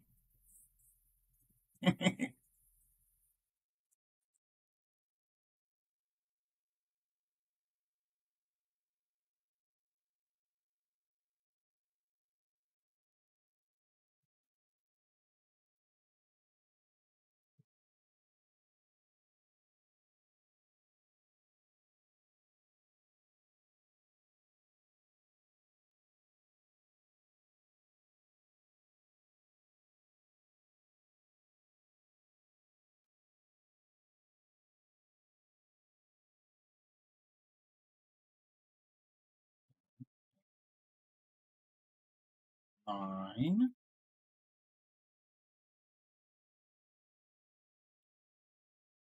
Just got home with Riley. Cleemiko and I were watching the boys overnight, but Riley refused to sleep, so I brought her home with Clay.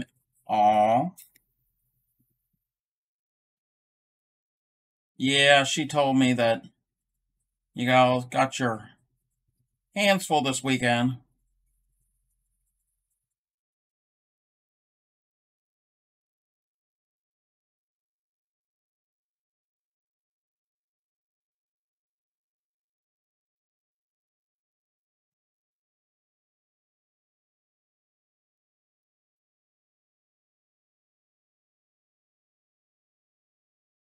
But I understand how it is. Glad you only have one that's a girl. I know it is. When I'm at someone else's house, it's not always the most comfortable and easy thing to fall asleep. There's nothing like your own bed. Your own bed is your own bed. So I totally understand how she feels.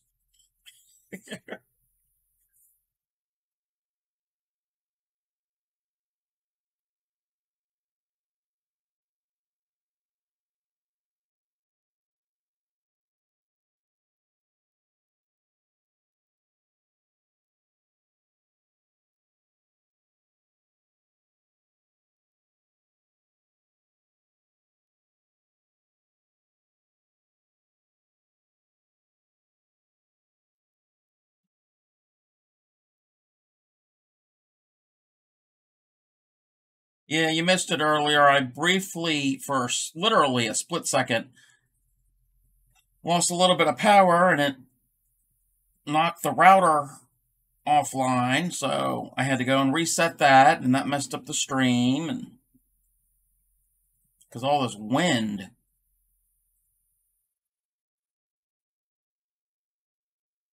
Bane.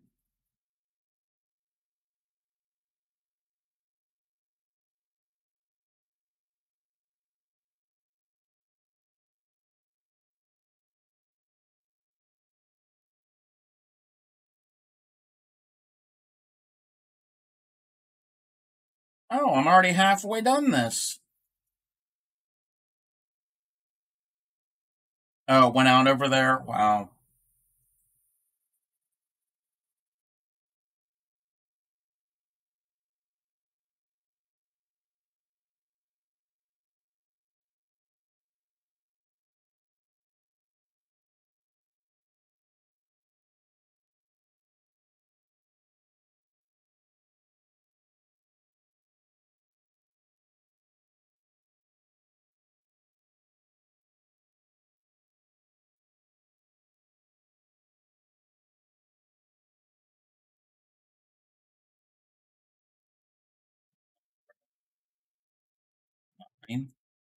No, we were in here chatting about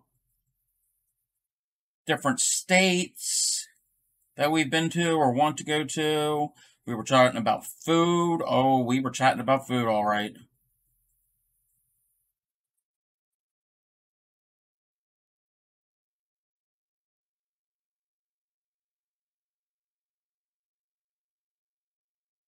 Sophie in here mentioned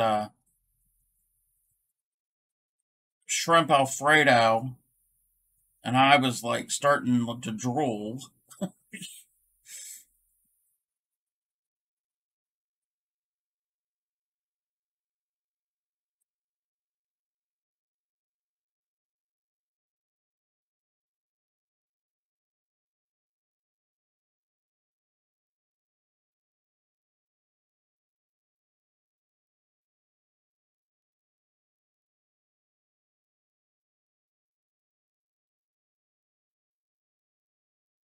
Tortellini. Oh, I love tortellini.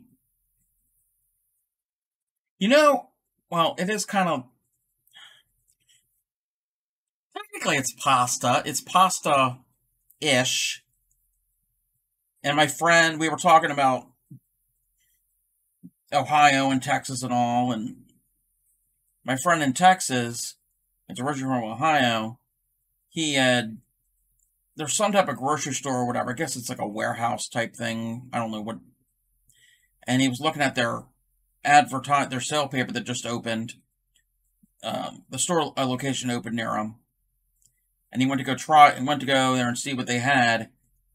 They had a 72 count box of Mrs. T's frozen pierogies, and I'm like, I haven't had pierogies in a while. I love pierogies. But 72, that's a lot of pierogies.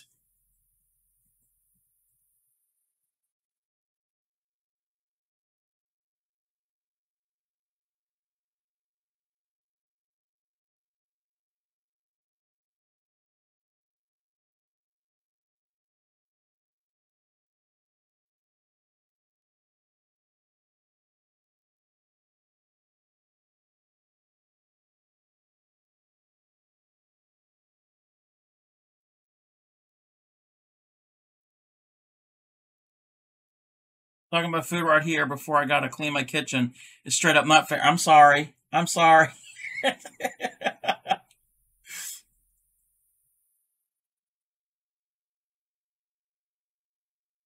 Frozen ones are pretty good, no complaints. Yeah, oh yeah, I've only ever had frozen.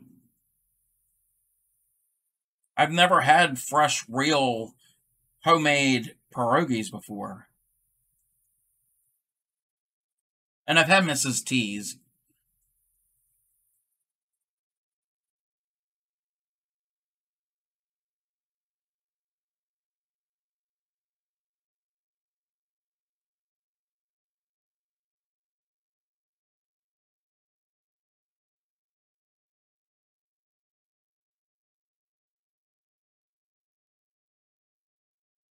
I've never had tamales in a can. I've only ever had tamales at like in a Mexican restaurant. I've never had them at home, or I didn't know they served them they sold them in a can.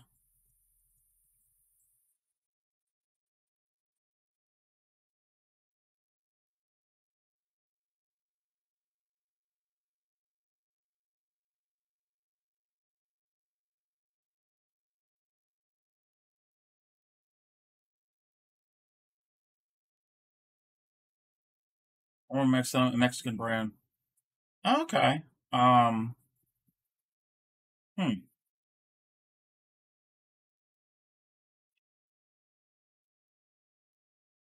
I do love me some Mexican food.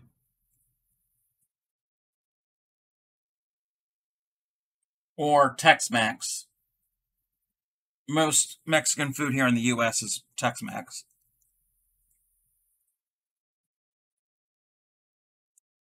Tamales are alright. They're not my favorite. They're not my go-to.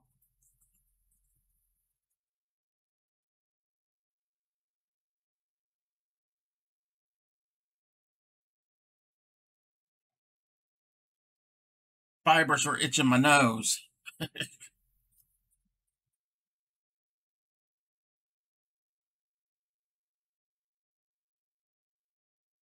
Oh.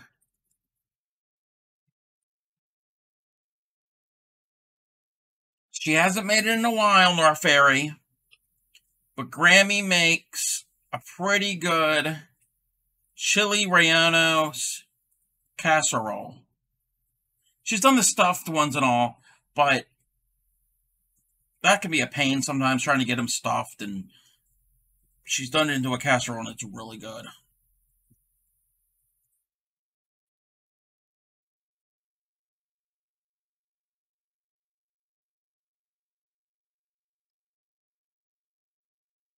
I like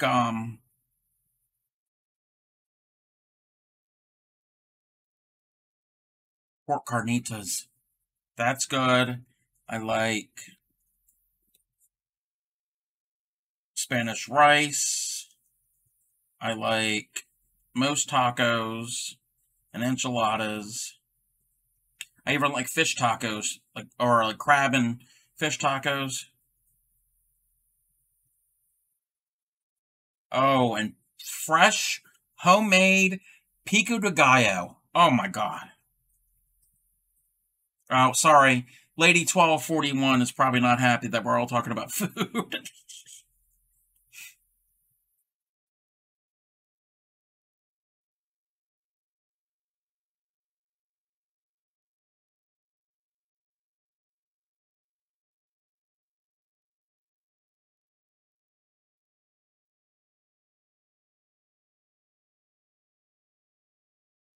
If she's saying lots of cleaning, ew.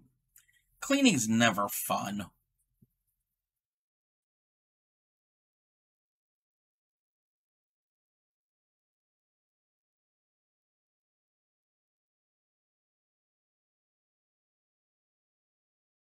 Restaurant in Ellicott City that makes chicken stuffed chili Rihanna's to die for. Yeah, isn't that, what is that? Is it called Mikasa? Isn't that the place? I think that's the place.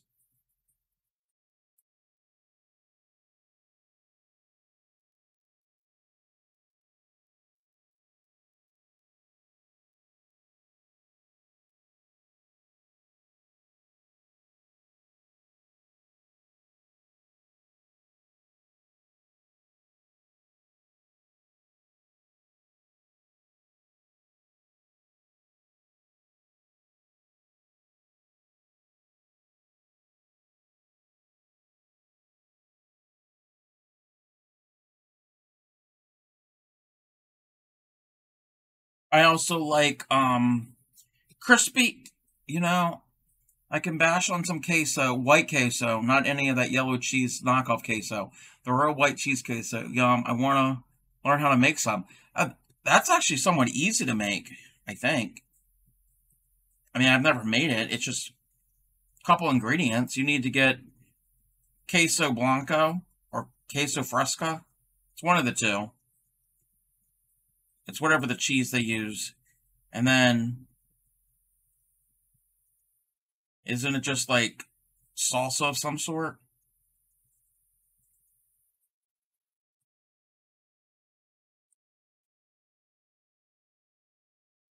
Yeah, basic white sauce.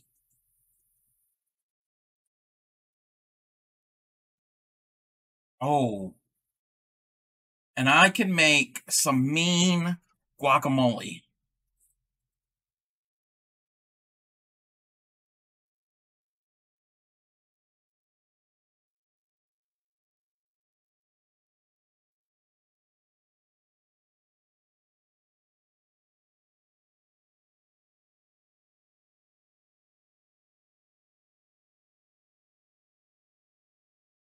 But yeah, some queso sounds good.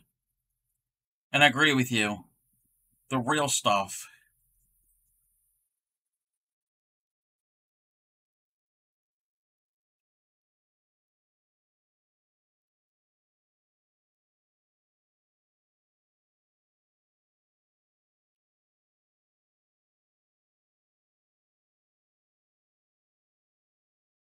Tequila sounds like a party in the making.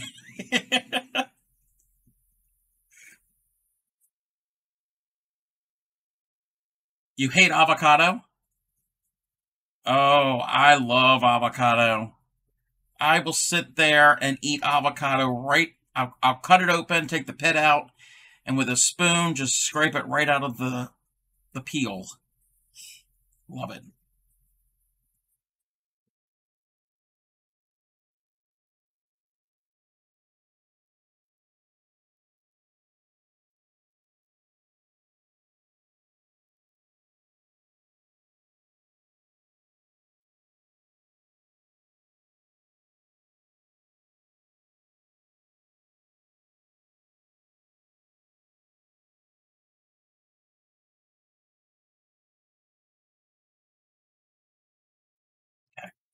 I got a fuzz in my mouth now.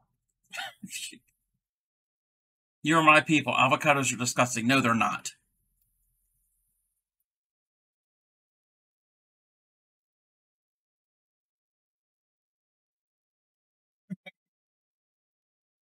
Not disgusting.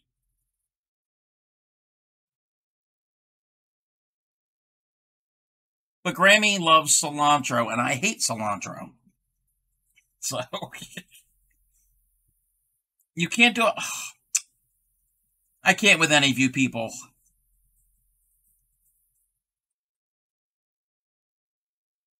Fine. More avocado for me.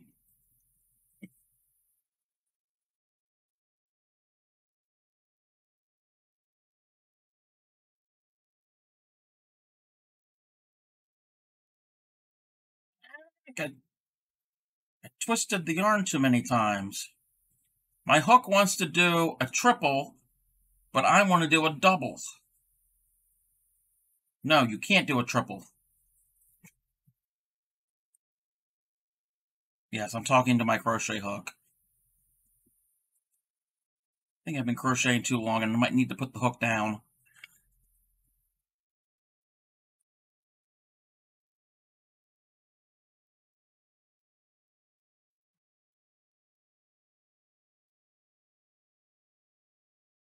That light flickered a little bit.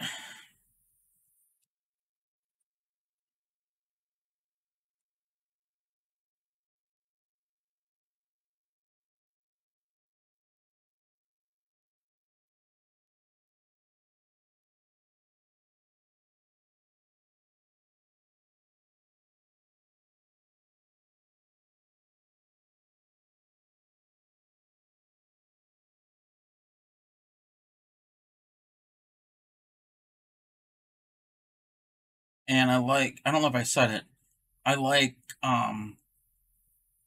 there's something called a crispy chicken flauta. It's got whatever type of, it's rolled up kind of like a taquito. It's similar to that. You sit at the avocado end of the table, the rest of us will sit in the cilantro end. It's rolled up like a taquito, and it's crispy, and got chicken in it. But,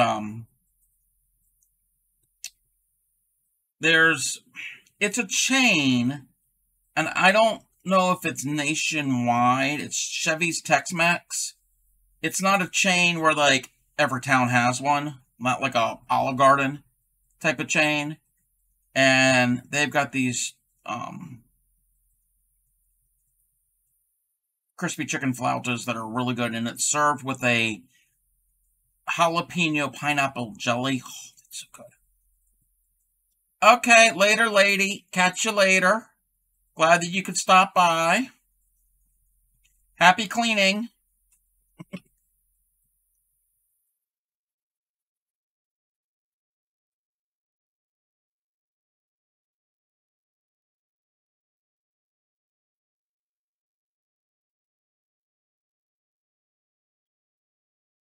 Okay, that was one row of, okay. So I've started another repeat. So that was the first row of the repeat. I think what we're going to do is we're going to do 3 more rows, which will finish the repeat. 3, 4. And then I think we will end the stream. So we got quite a bit more time left. I'm not ending it right now. 3, 4. We can sit and talk about more food.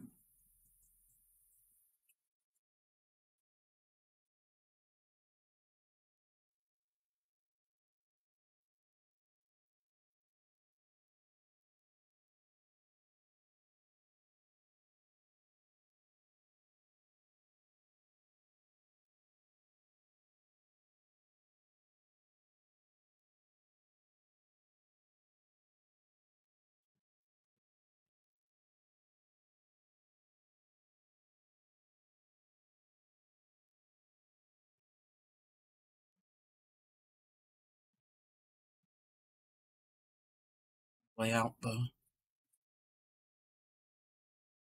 pretty shawl so far.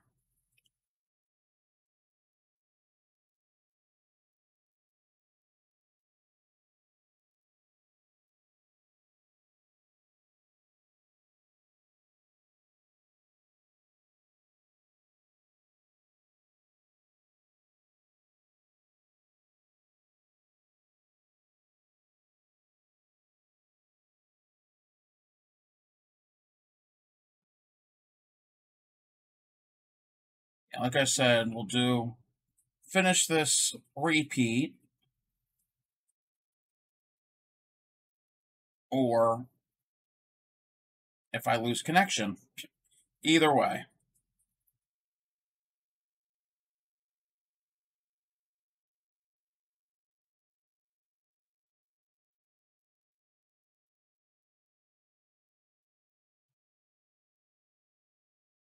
I lost the stitch.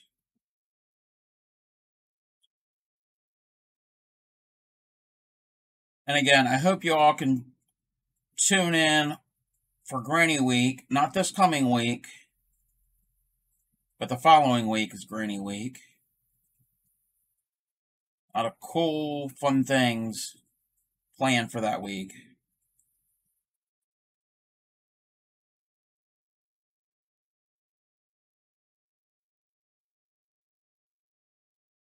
I gotta make up a whole bunch of samples.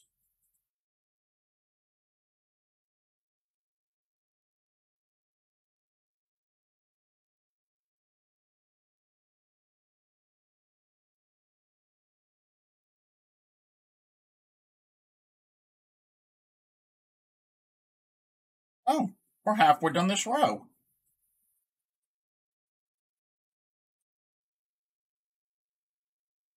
Like, the further I get in this project, the faster it's going. That's weird.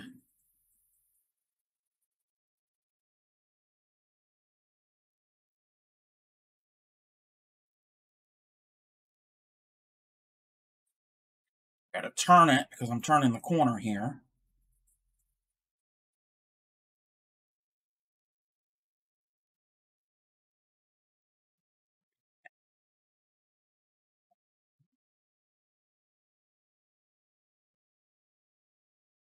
There we go.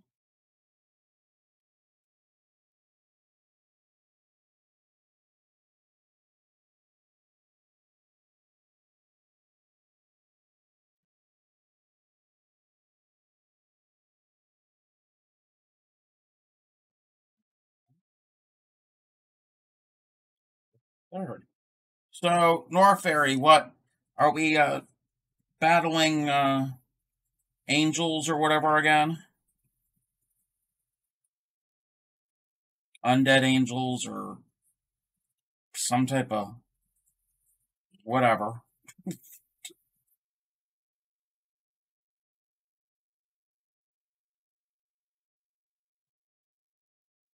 Gotta redo those chains. Those chains did not work right.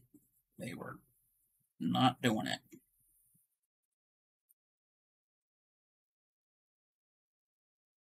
Demons and angels. Okay.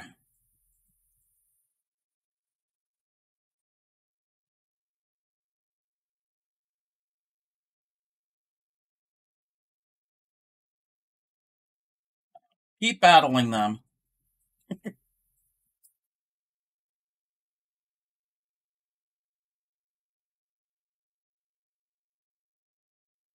Like when their birds and bats have to maintain balance. Okay, I'll take your word for that.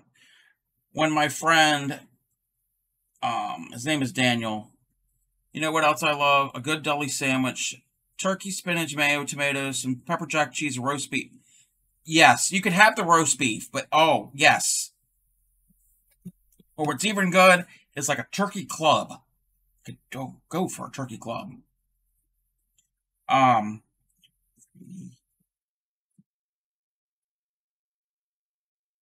my friend Daniel, he plays video games, and oh, thanks for the follow. I don't know why that didn't. Oh, couple follow. There's 2 follows. Thank you guys for the follows. I don't know why it didn't show up on my screen and make the noise or whatever.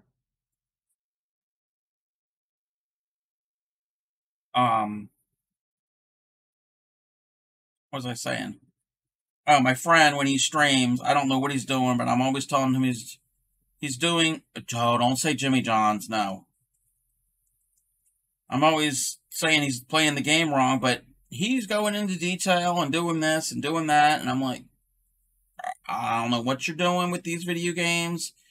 Like I said, Skyrim and Fallout something, and there's a couple other games. World of Warcraft. He doesn't know. He doesn't stream that. I don't know. It's okay. I'm just here crocheting and watching. Oh, cool. What are you working on? Pixelated Cherries, and I like that name.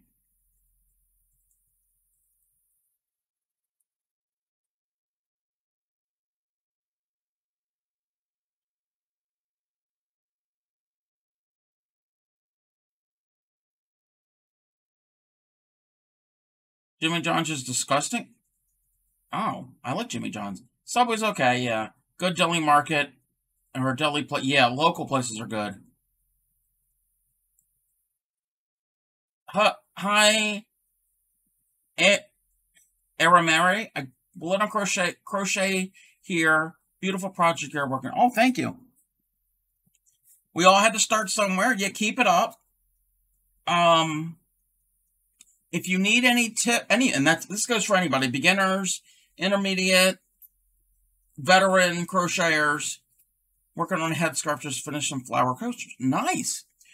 Anybody who is joining, welcome. If you have any questions for not necessarily what I'm working on or anything related to crochet, feel free to type them in the chat. I also have a Discord that a bunch of people have posted things that they've been working on. And we do have, I've got a general channel there that you can post questions. If you need help with anything, we're a welcoming little group. So you're working on a headscarf and some flower coasters. Nice. This is, I always have to stop because when I can't talk and crochet at the same time. And that's not good if I'm going to be streaming on Twitch. I am doing the Fluffy Meringue Shawl by the Crochet Crowd on YouTube. It's a free pattern. Go on YouTube, search the Crochet Crowd, and look up his pattern, the Fluffy Meringue Shawl. There's a tutorial on there, him showing you how to do all of this, and there's also a link to the written pattern. And anybody who's new, I do most nights when I'm streaming, 2, 3, 4, I will show how to do a stitch. Earlier tonight, I did broomstick lace, which is a variation of crochet. But I do all different types of stitches, and I'm open to suggestions for other types. In addition to the Discord, I also have a YouTube channel. All of my streams, when the stream is done, they get uploaded directly to YouTube.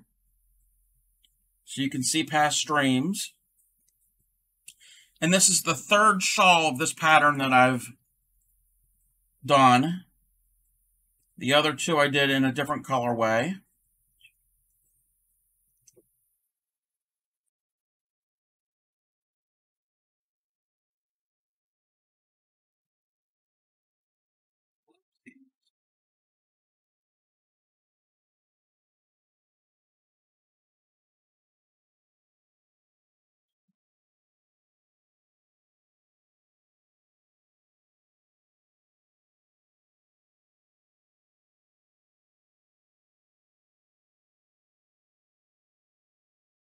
Okay, yeah, definitely.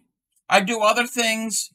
Most of it's crochet, but I have done other crafting type projects. Like around Christmas time, I did some Christmas ornaments. And that wind is really kicking up. So I might get bumped off, like I did earlier.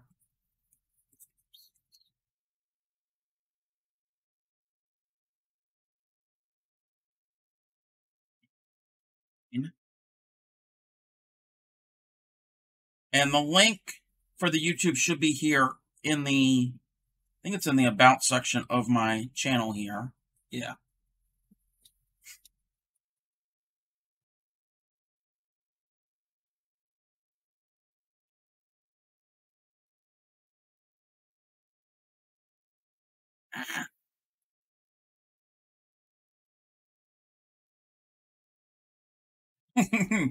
Yeah. Italian cold cut sounds really good.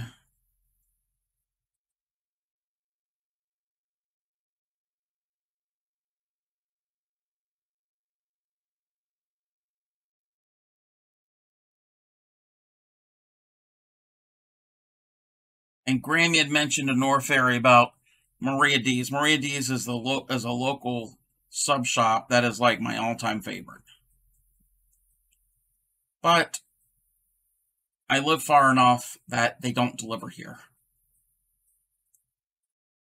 which is a good thing.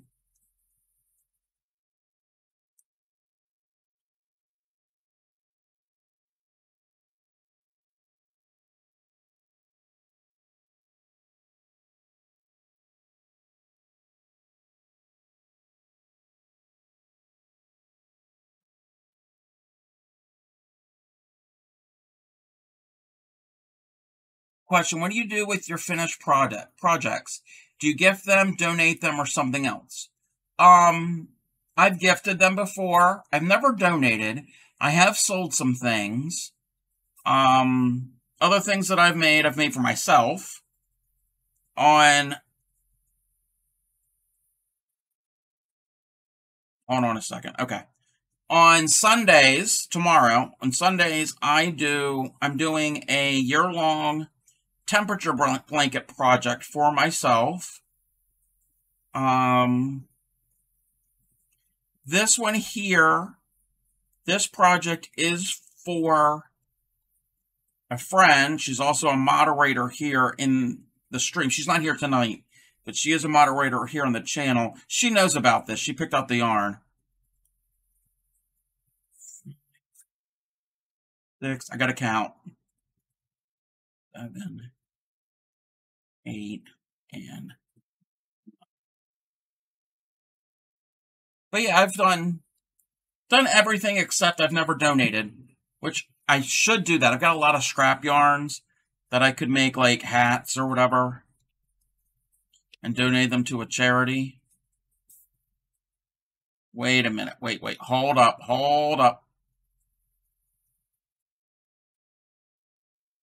We might have to frog something. Hold on. Wait a minute. Wait a minute.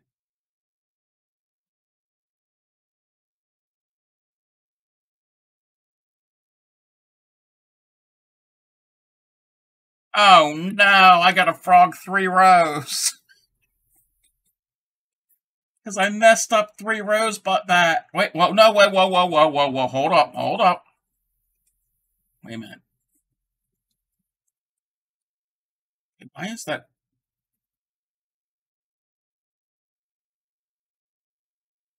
I gotta frog almost 3 rows. I messed up right up here.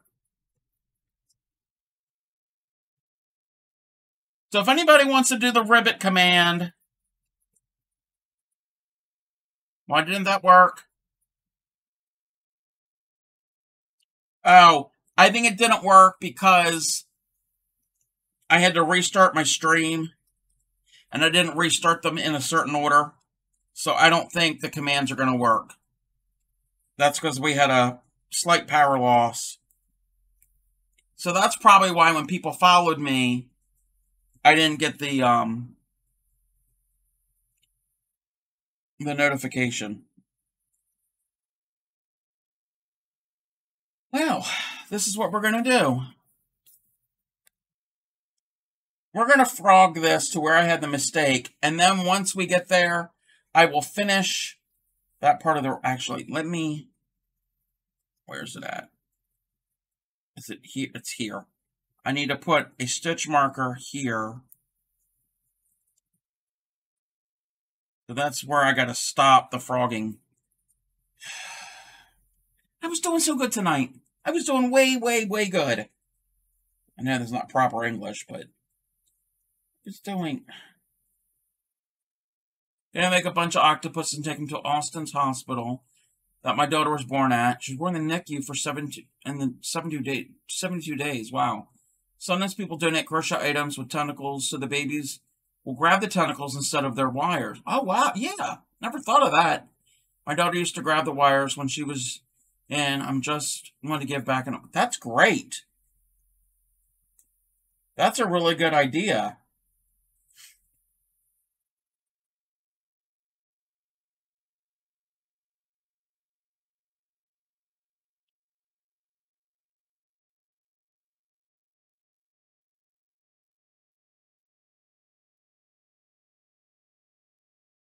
Yeah, yarn is not the best to frog. I have to basically 3 rows, pretty much. Well, actually, no. Wait, take that back. Take that back. No, I don't. So that partial row was like that much. So I'm not counting this row. 1, almost 2 rows, almost 2. So all of that, and then the next row up to here. So all of this, and then up to here. So not quite 2 rows. And it's important, because if not, it's going to mess up. And this is not easy to frog.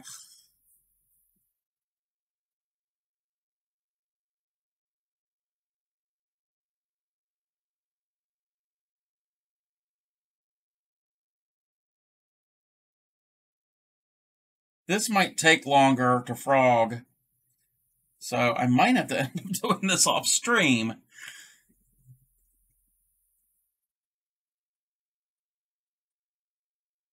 It's because it's got a slight halo, and it snags onto itself. Yeah, I was doing way, way good there.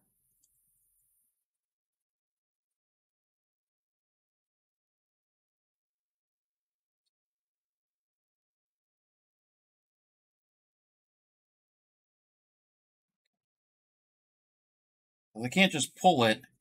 I can somewhat.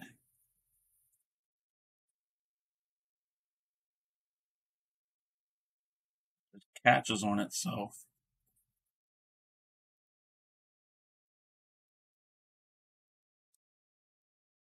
Well, yeah, I would have realized.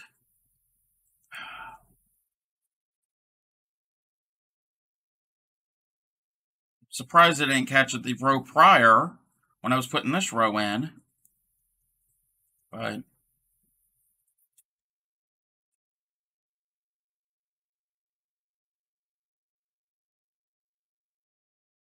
I got that far, and that was my first mistake. So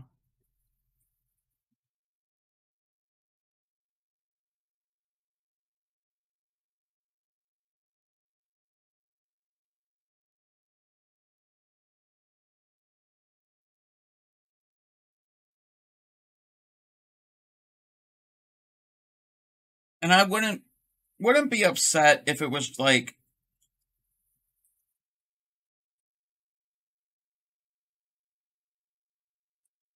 frogging is a term. We call it frogging because we're ripping out the stitches, ripping it out. Sounds like ribbit, like the sound a frog makes. So that's why we call it frogging. Yeah, there's a whole bunch of terms we used.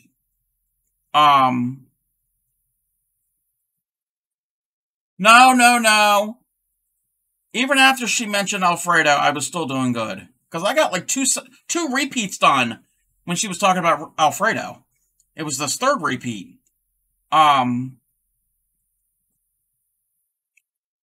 There's a whole bunch of terms used in crochet, not just the stitches, but terms surrounding it.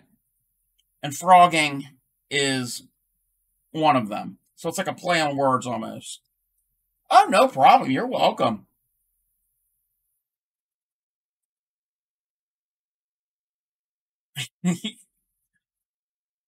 There's a user in here. She's not in here tonight. We have a user named Crojo Mojo. And Crojo, the term Crojo means your crochet mojo. And it's basically getting you in the mood to crochet. One of the boys threw up all over the place. Oh, you owe her a massage and a steak dinner. Yeah, you do.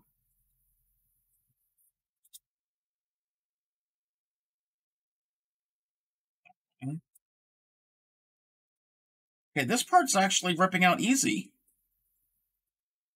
Yeah, that part is going easy. Oh, now it's snagging.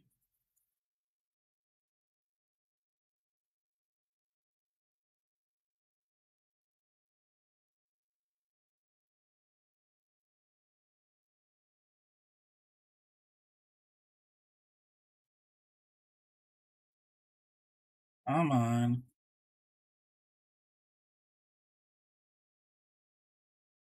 Yeah. If you use this type of yarn, and again, this is Facets by Loops and Threads, the Michaels brand. It's a roving yarn, so be very careful because it will definitely catch on itself.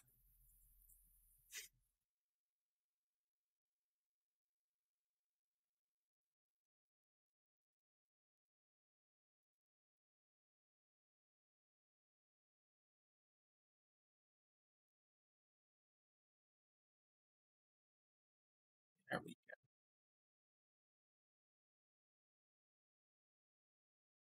go. Okay, I'm thinking to my point where I have to fix my mistake.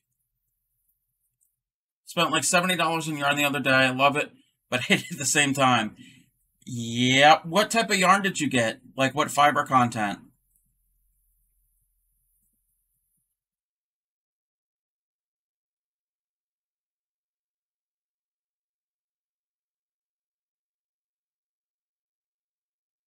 Oh, you heard a tree come down. Ooh.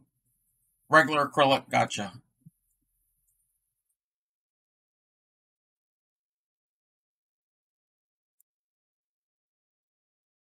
Okay. Now, let's just double check. This should be fine. It should have 4 of these little spaces. Okay. Haven't tried any small or bulky yarn yet. Gotcha.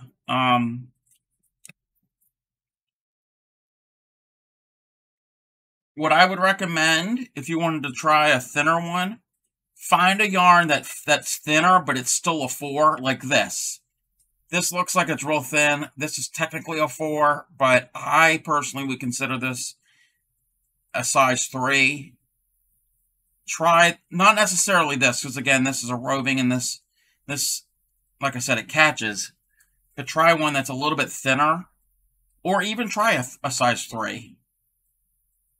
And you can always use a large hook with a smaller yarn until you're used to it.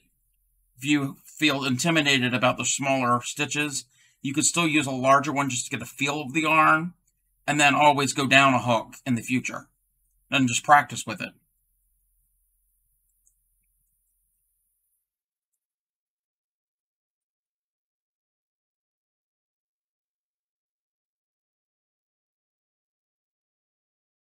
Okay.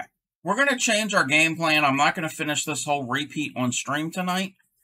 I'm going to give it till it's 10:26 now.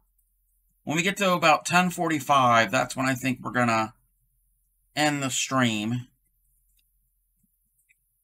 My plan was to finish that whole section.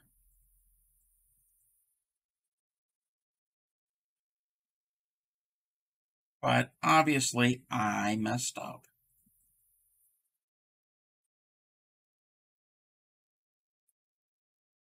You like using the barely bulky 5, but I still mess up all the time, so don't take... Oh no, I mess up too, obviously. Yeah, the same thing if you wanted to do a larger yarn, do like a size 5, you would obviously have to use a larger hook. It would be very difficult to use a smaller hook on a thicker yarn.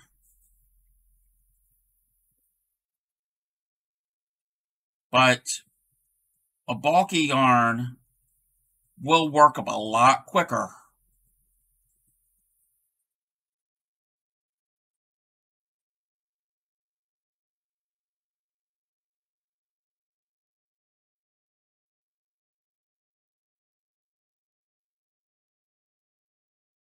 But yeah, I encourage people to try different types of yarn, different weights of yarn, different fiber content, different types. Yeah, just try it. You might end up loving it. I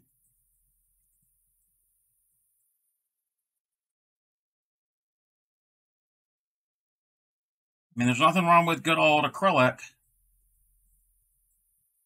But, so much more out there. And just get like one ball of it and see how you like it.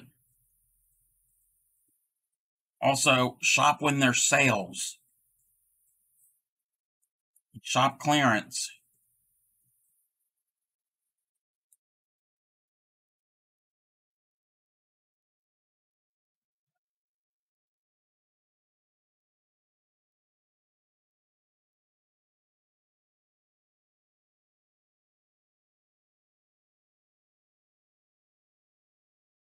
Get some bulky yarn and feel comfortable making more plushie. Exactly. Do you have anybody local to you that also knits or crochets? Because if you do, either see if they have any in their stash that you could try out, or if you end up getting something and you don't like it, you can always gift it to them or sell it to them, or even sell it on like Facebook Marketplace. Maybe a couple, but usually keep to ourselves. Gotcha.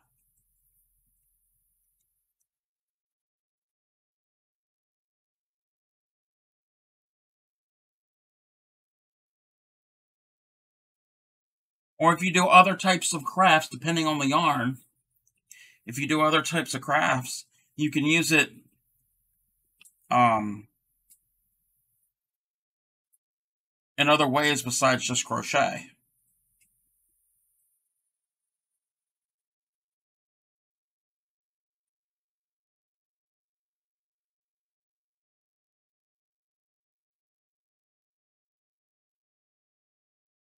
Like, for instance, at Christmas time, I was doing, on stream, I was doing some ornaments. And the one ornament I made were gnomes, and they were made out of yarn. The hat was one, and then the body/beard was another yarn. Yeah, that's how I did it, yeah. And I used some bulky yarn for the beard.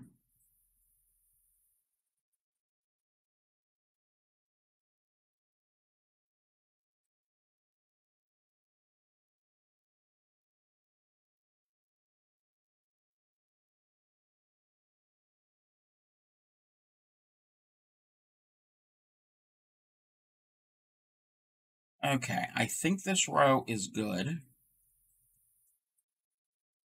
Yeah, I'm going to go for another 15 minutes. I want to get really good and try make some with your own pattern. Yep. Keep practicing and do a bunch of different tests, and you can do it. What I want to do, and I haven't done it, I want to make my own shawl pattern. And possibly,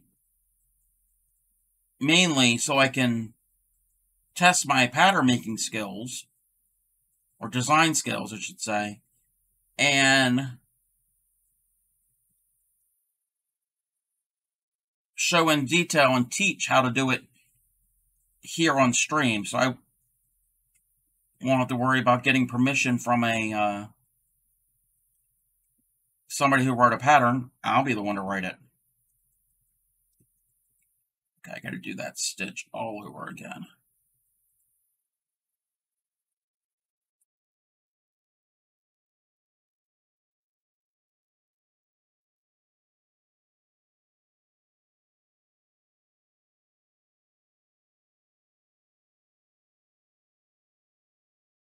When I get to the end of this row, I can't finish it that way. Should know by now. Got to do this. And then go over to the other stitch. When I get to the end, I need to go back and count my row. Check my row. See if there's any mistakes.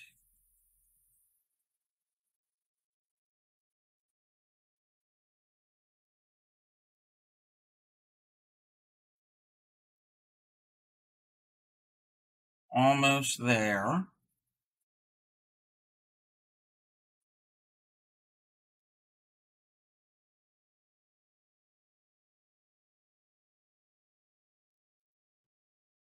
There. Okay. Checking time. We're going to check. Let's see. 2, 3, 4. I need 4 chain spaces. 1, 2, 4.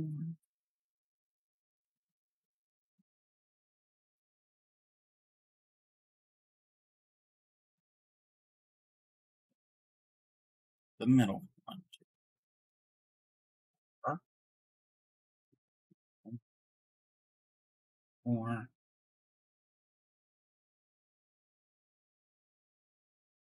Yep, that's what it was. One of these chain spaces I missed. I missed putting on. Learn that even though yarn can be the same weight, size, there's so many variations. Having a hard time working with Lion Brand Heartland. Yep, because even though it's the same weight, the same size, and the same material, it could be how it's spun. Heartland has a little bit looser twist to it. This here has a very loose twist, but the fibers are very fluffy. They're not individual strands that you're going to poke through the strands. Heartland is closer to its individual strands that are twisted, but it's a looser twist.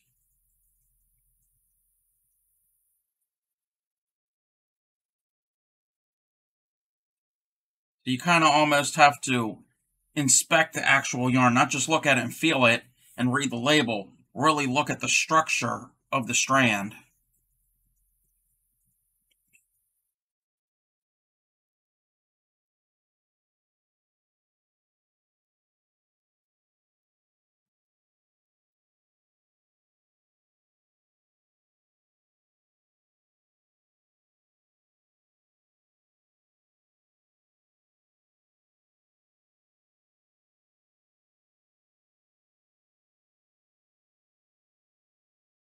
And then there's, yep, as I work with it, it seems to want to untwist and look at 2 different strands.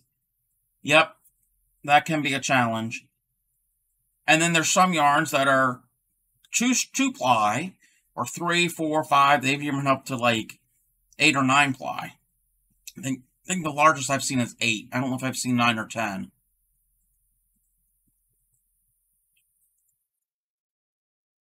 And the reason they add plies, more plies, that will help with integrity of the yarn. Even if it's a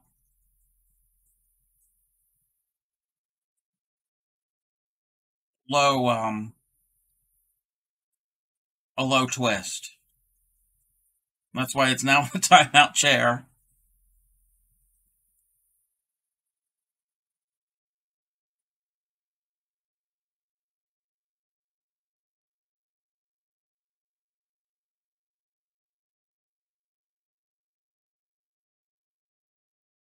And then there's also variations between brands.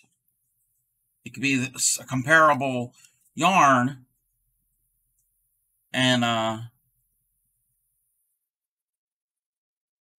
they could have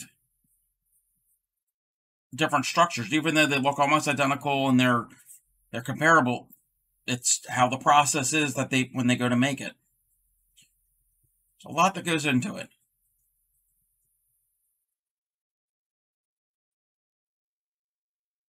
Yeah, if you were interested in it, if you check out the YouTube channel, and I don't remember the name of the video. Oh, it's going back a ways. Okay, it's not there. Let's see.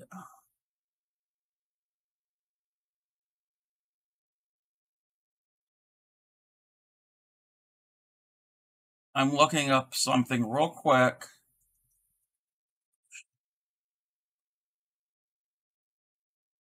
That's not what I want. I am going to recommend you a channel, one of my videos. And here we go. If I can find the link to it, where's the link? Do we have a link?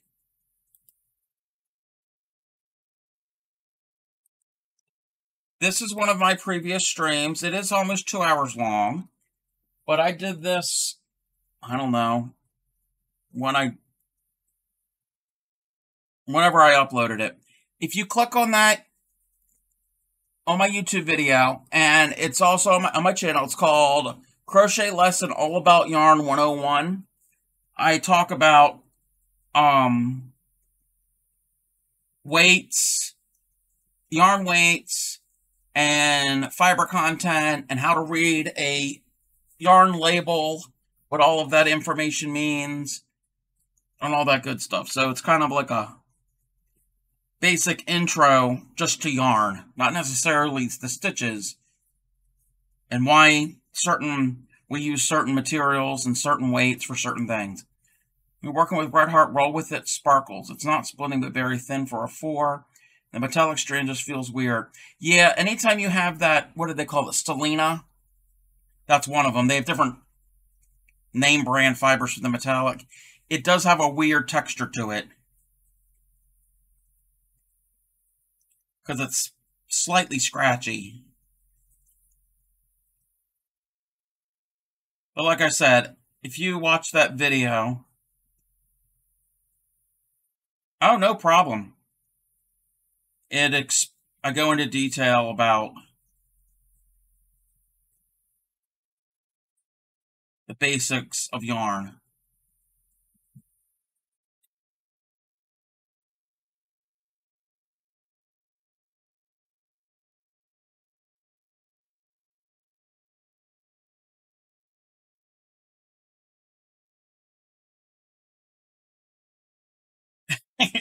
It's all about that bling.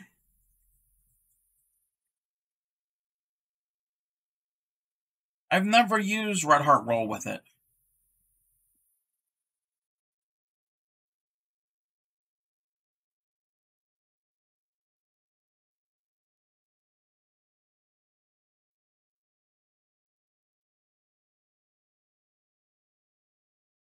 Mm.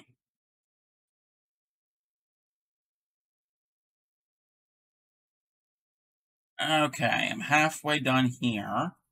I gotta do the little thingy.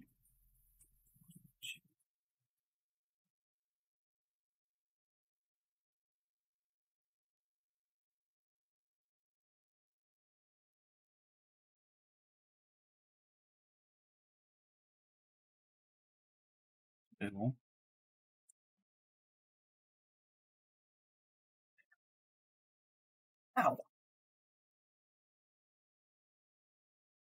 Let's see, can I get the rest of this done in 4 minutes? Maybe. I'm not going to do a race because I'll make a mistake.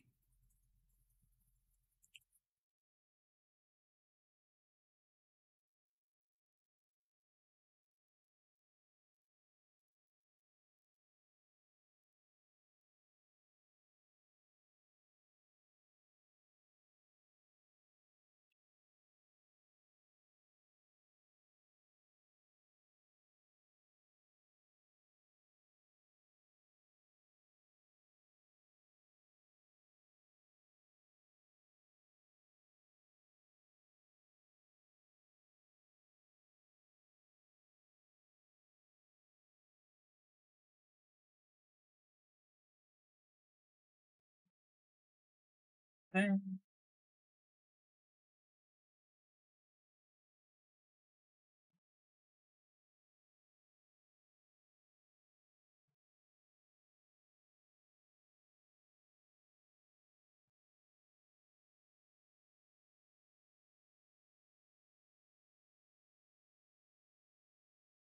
Oh yeah, I'll definitely get this row done. I think when I get to the end of the row, that's when we're going to call it. It'll be half of the repeat, because I'm on the second row. And when I get to the end, I will double check to make certain that that row is done the way it's supposed to.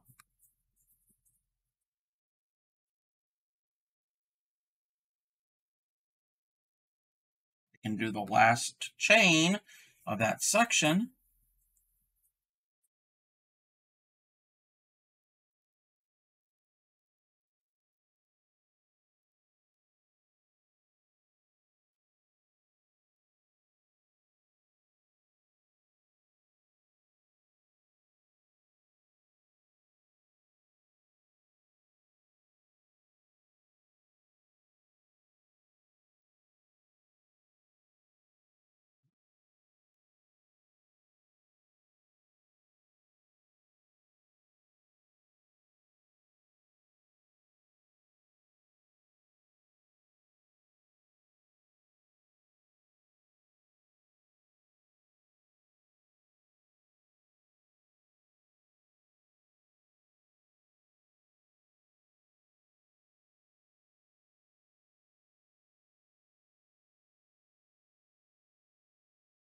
Do a double crochet here. We're at the end. And then our last little thing. Alrighty, now I'm going to check.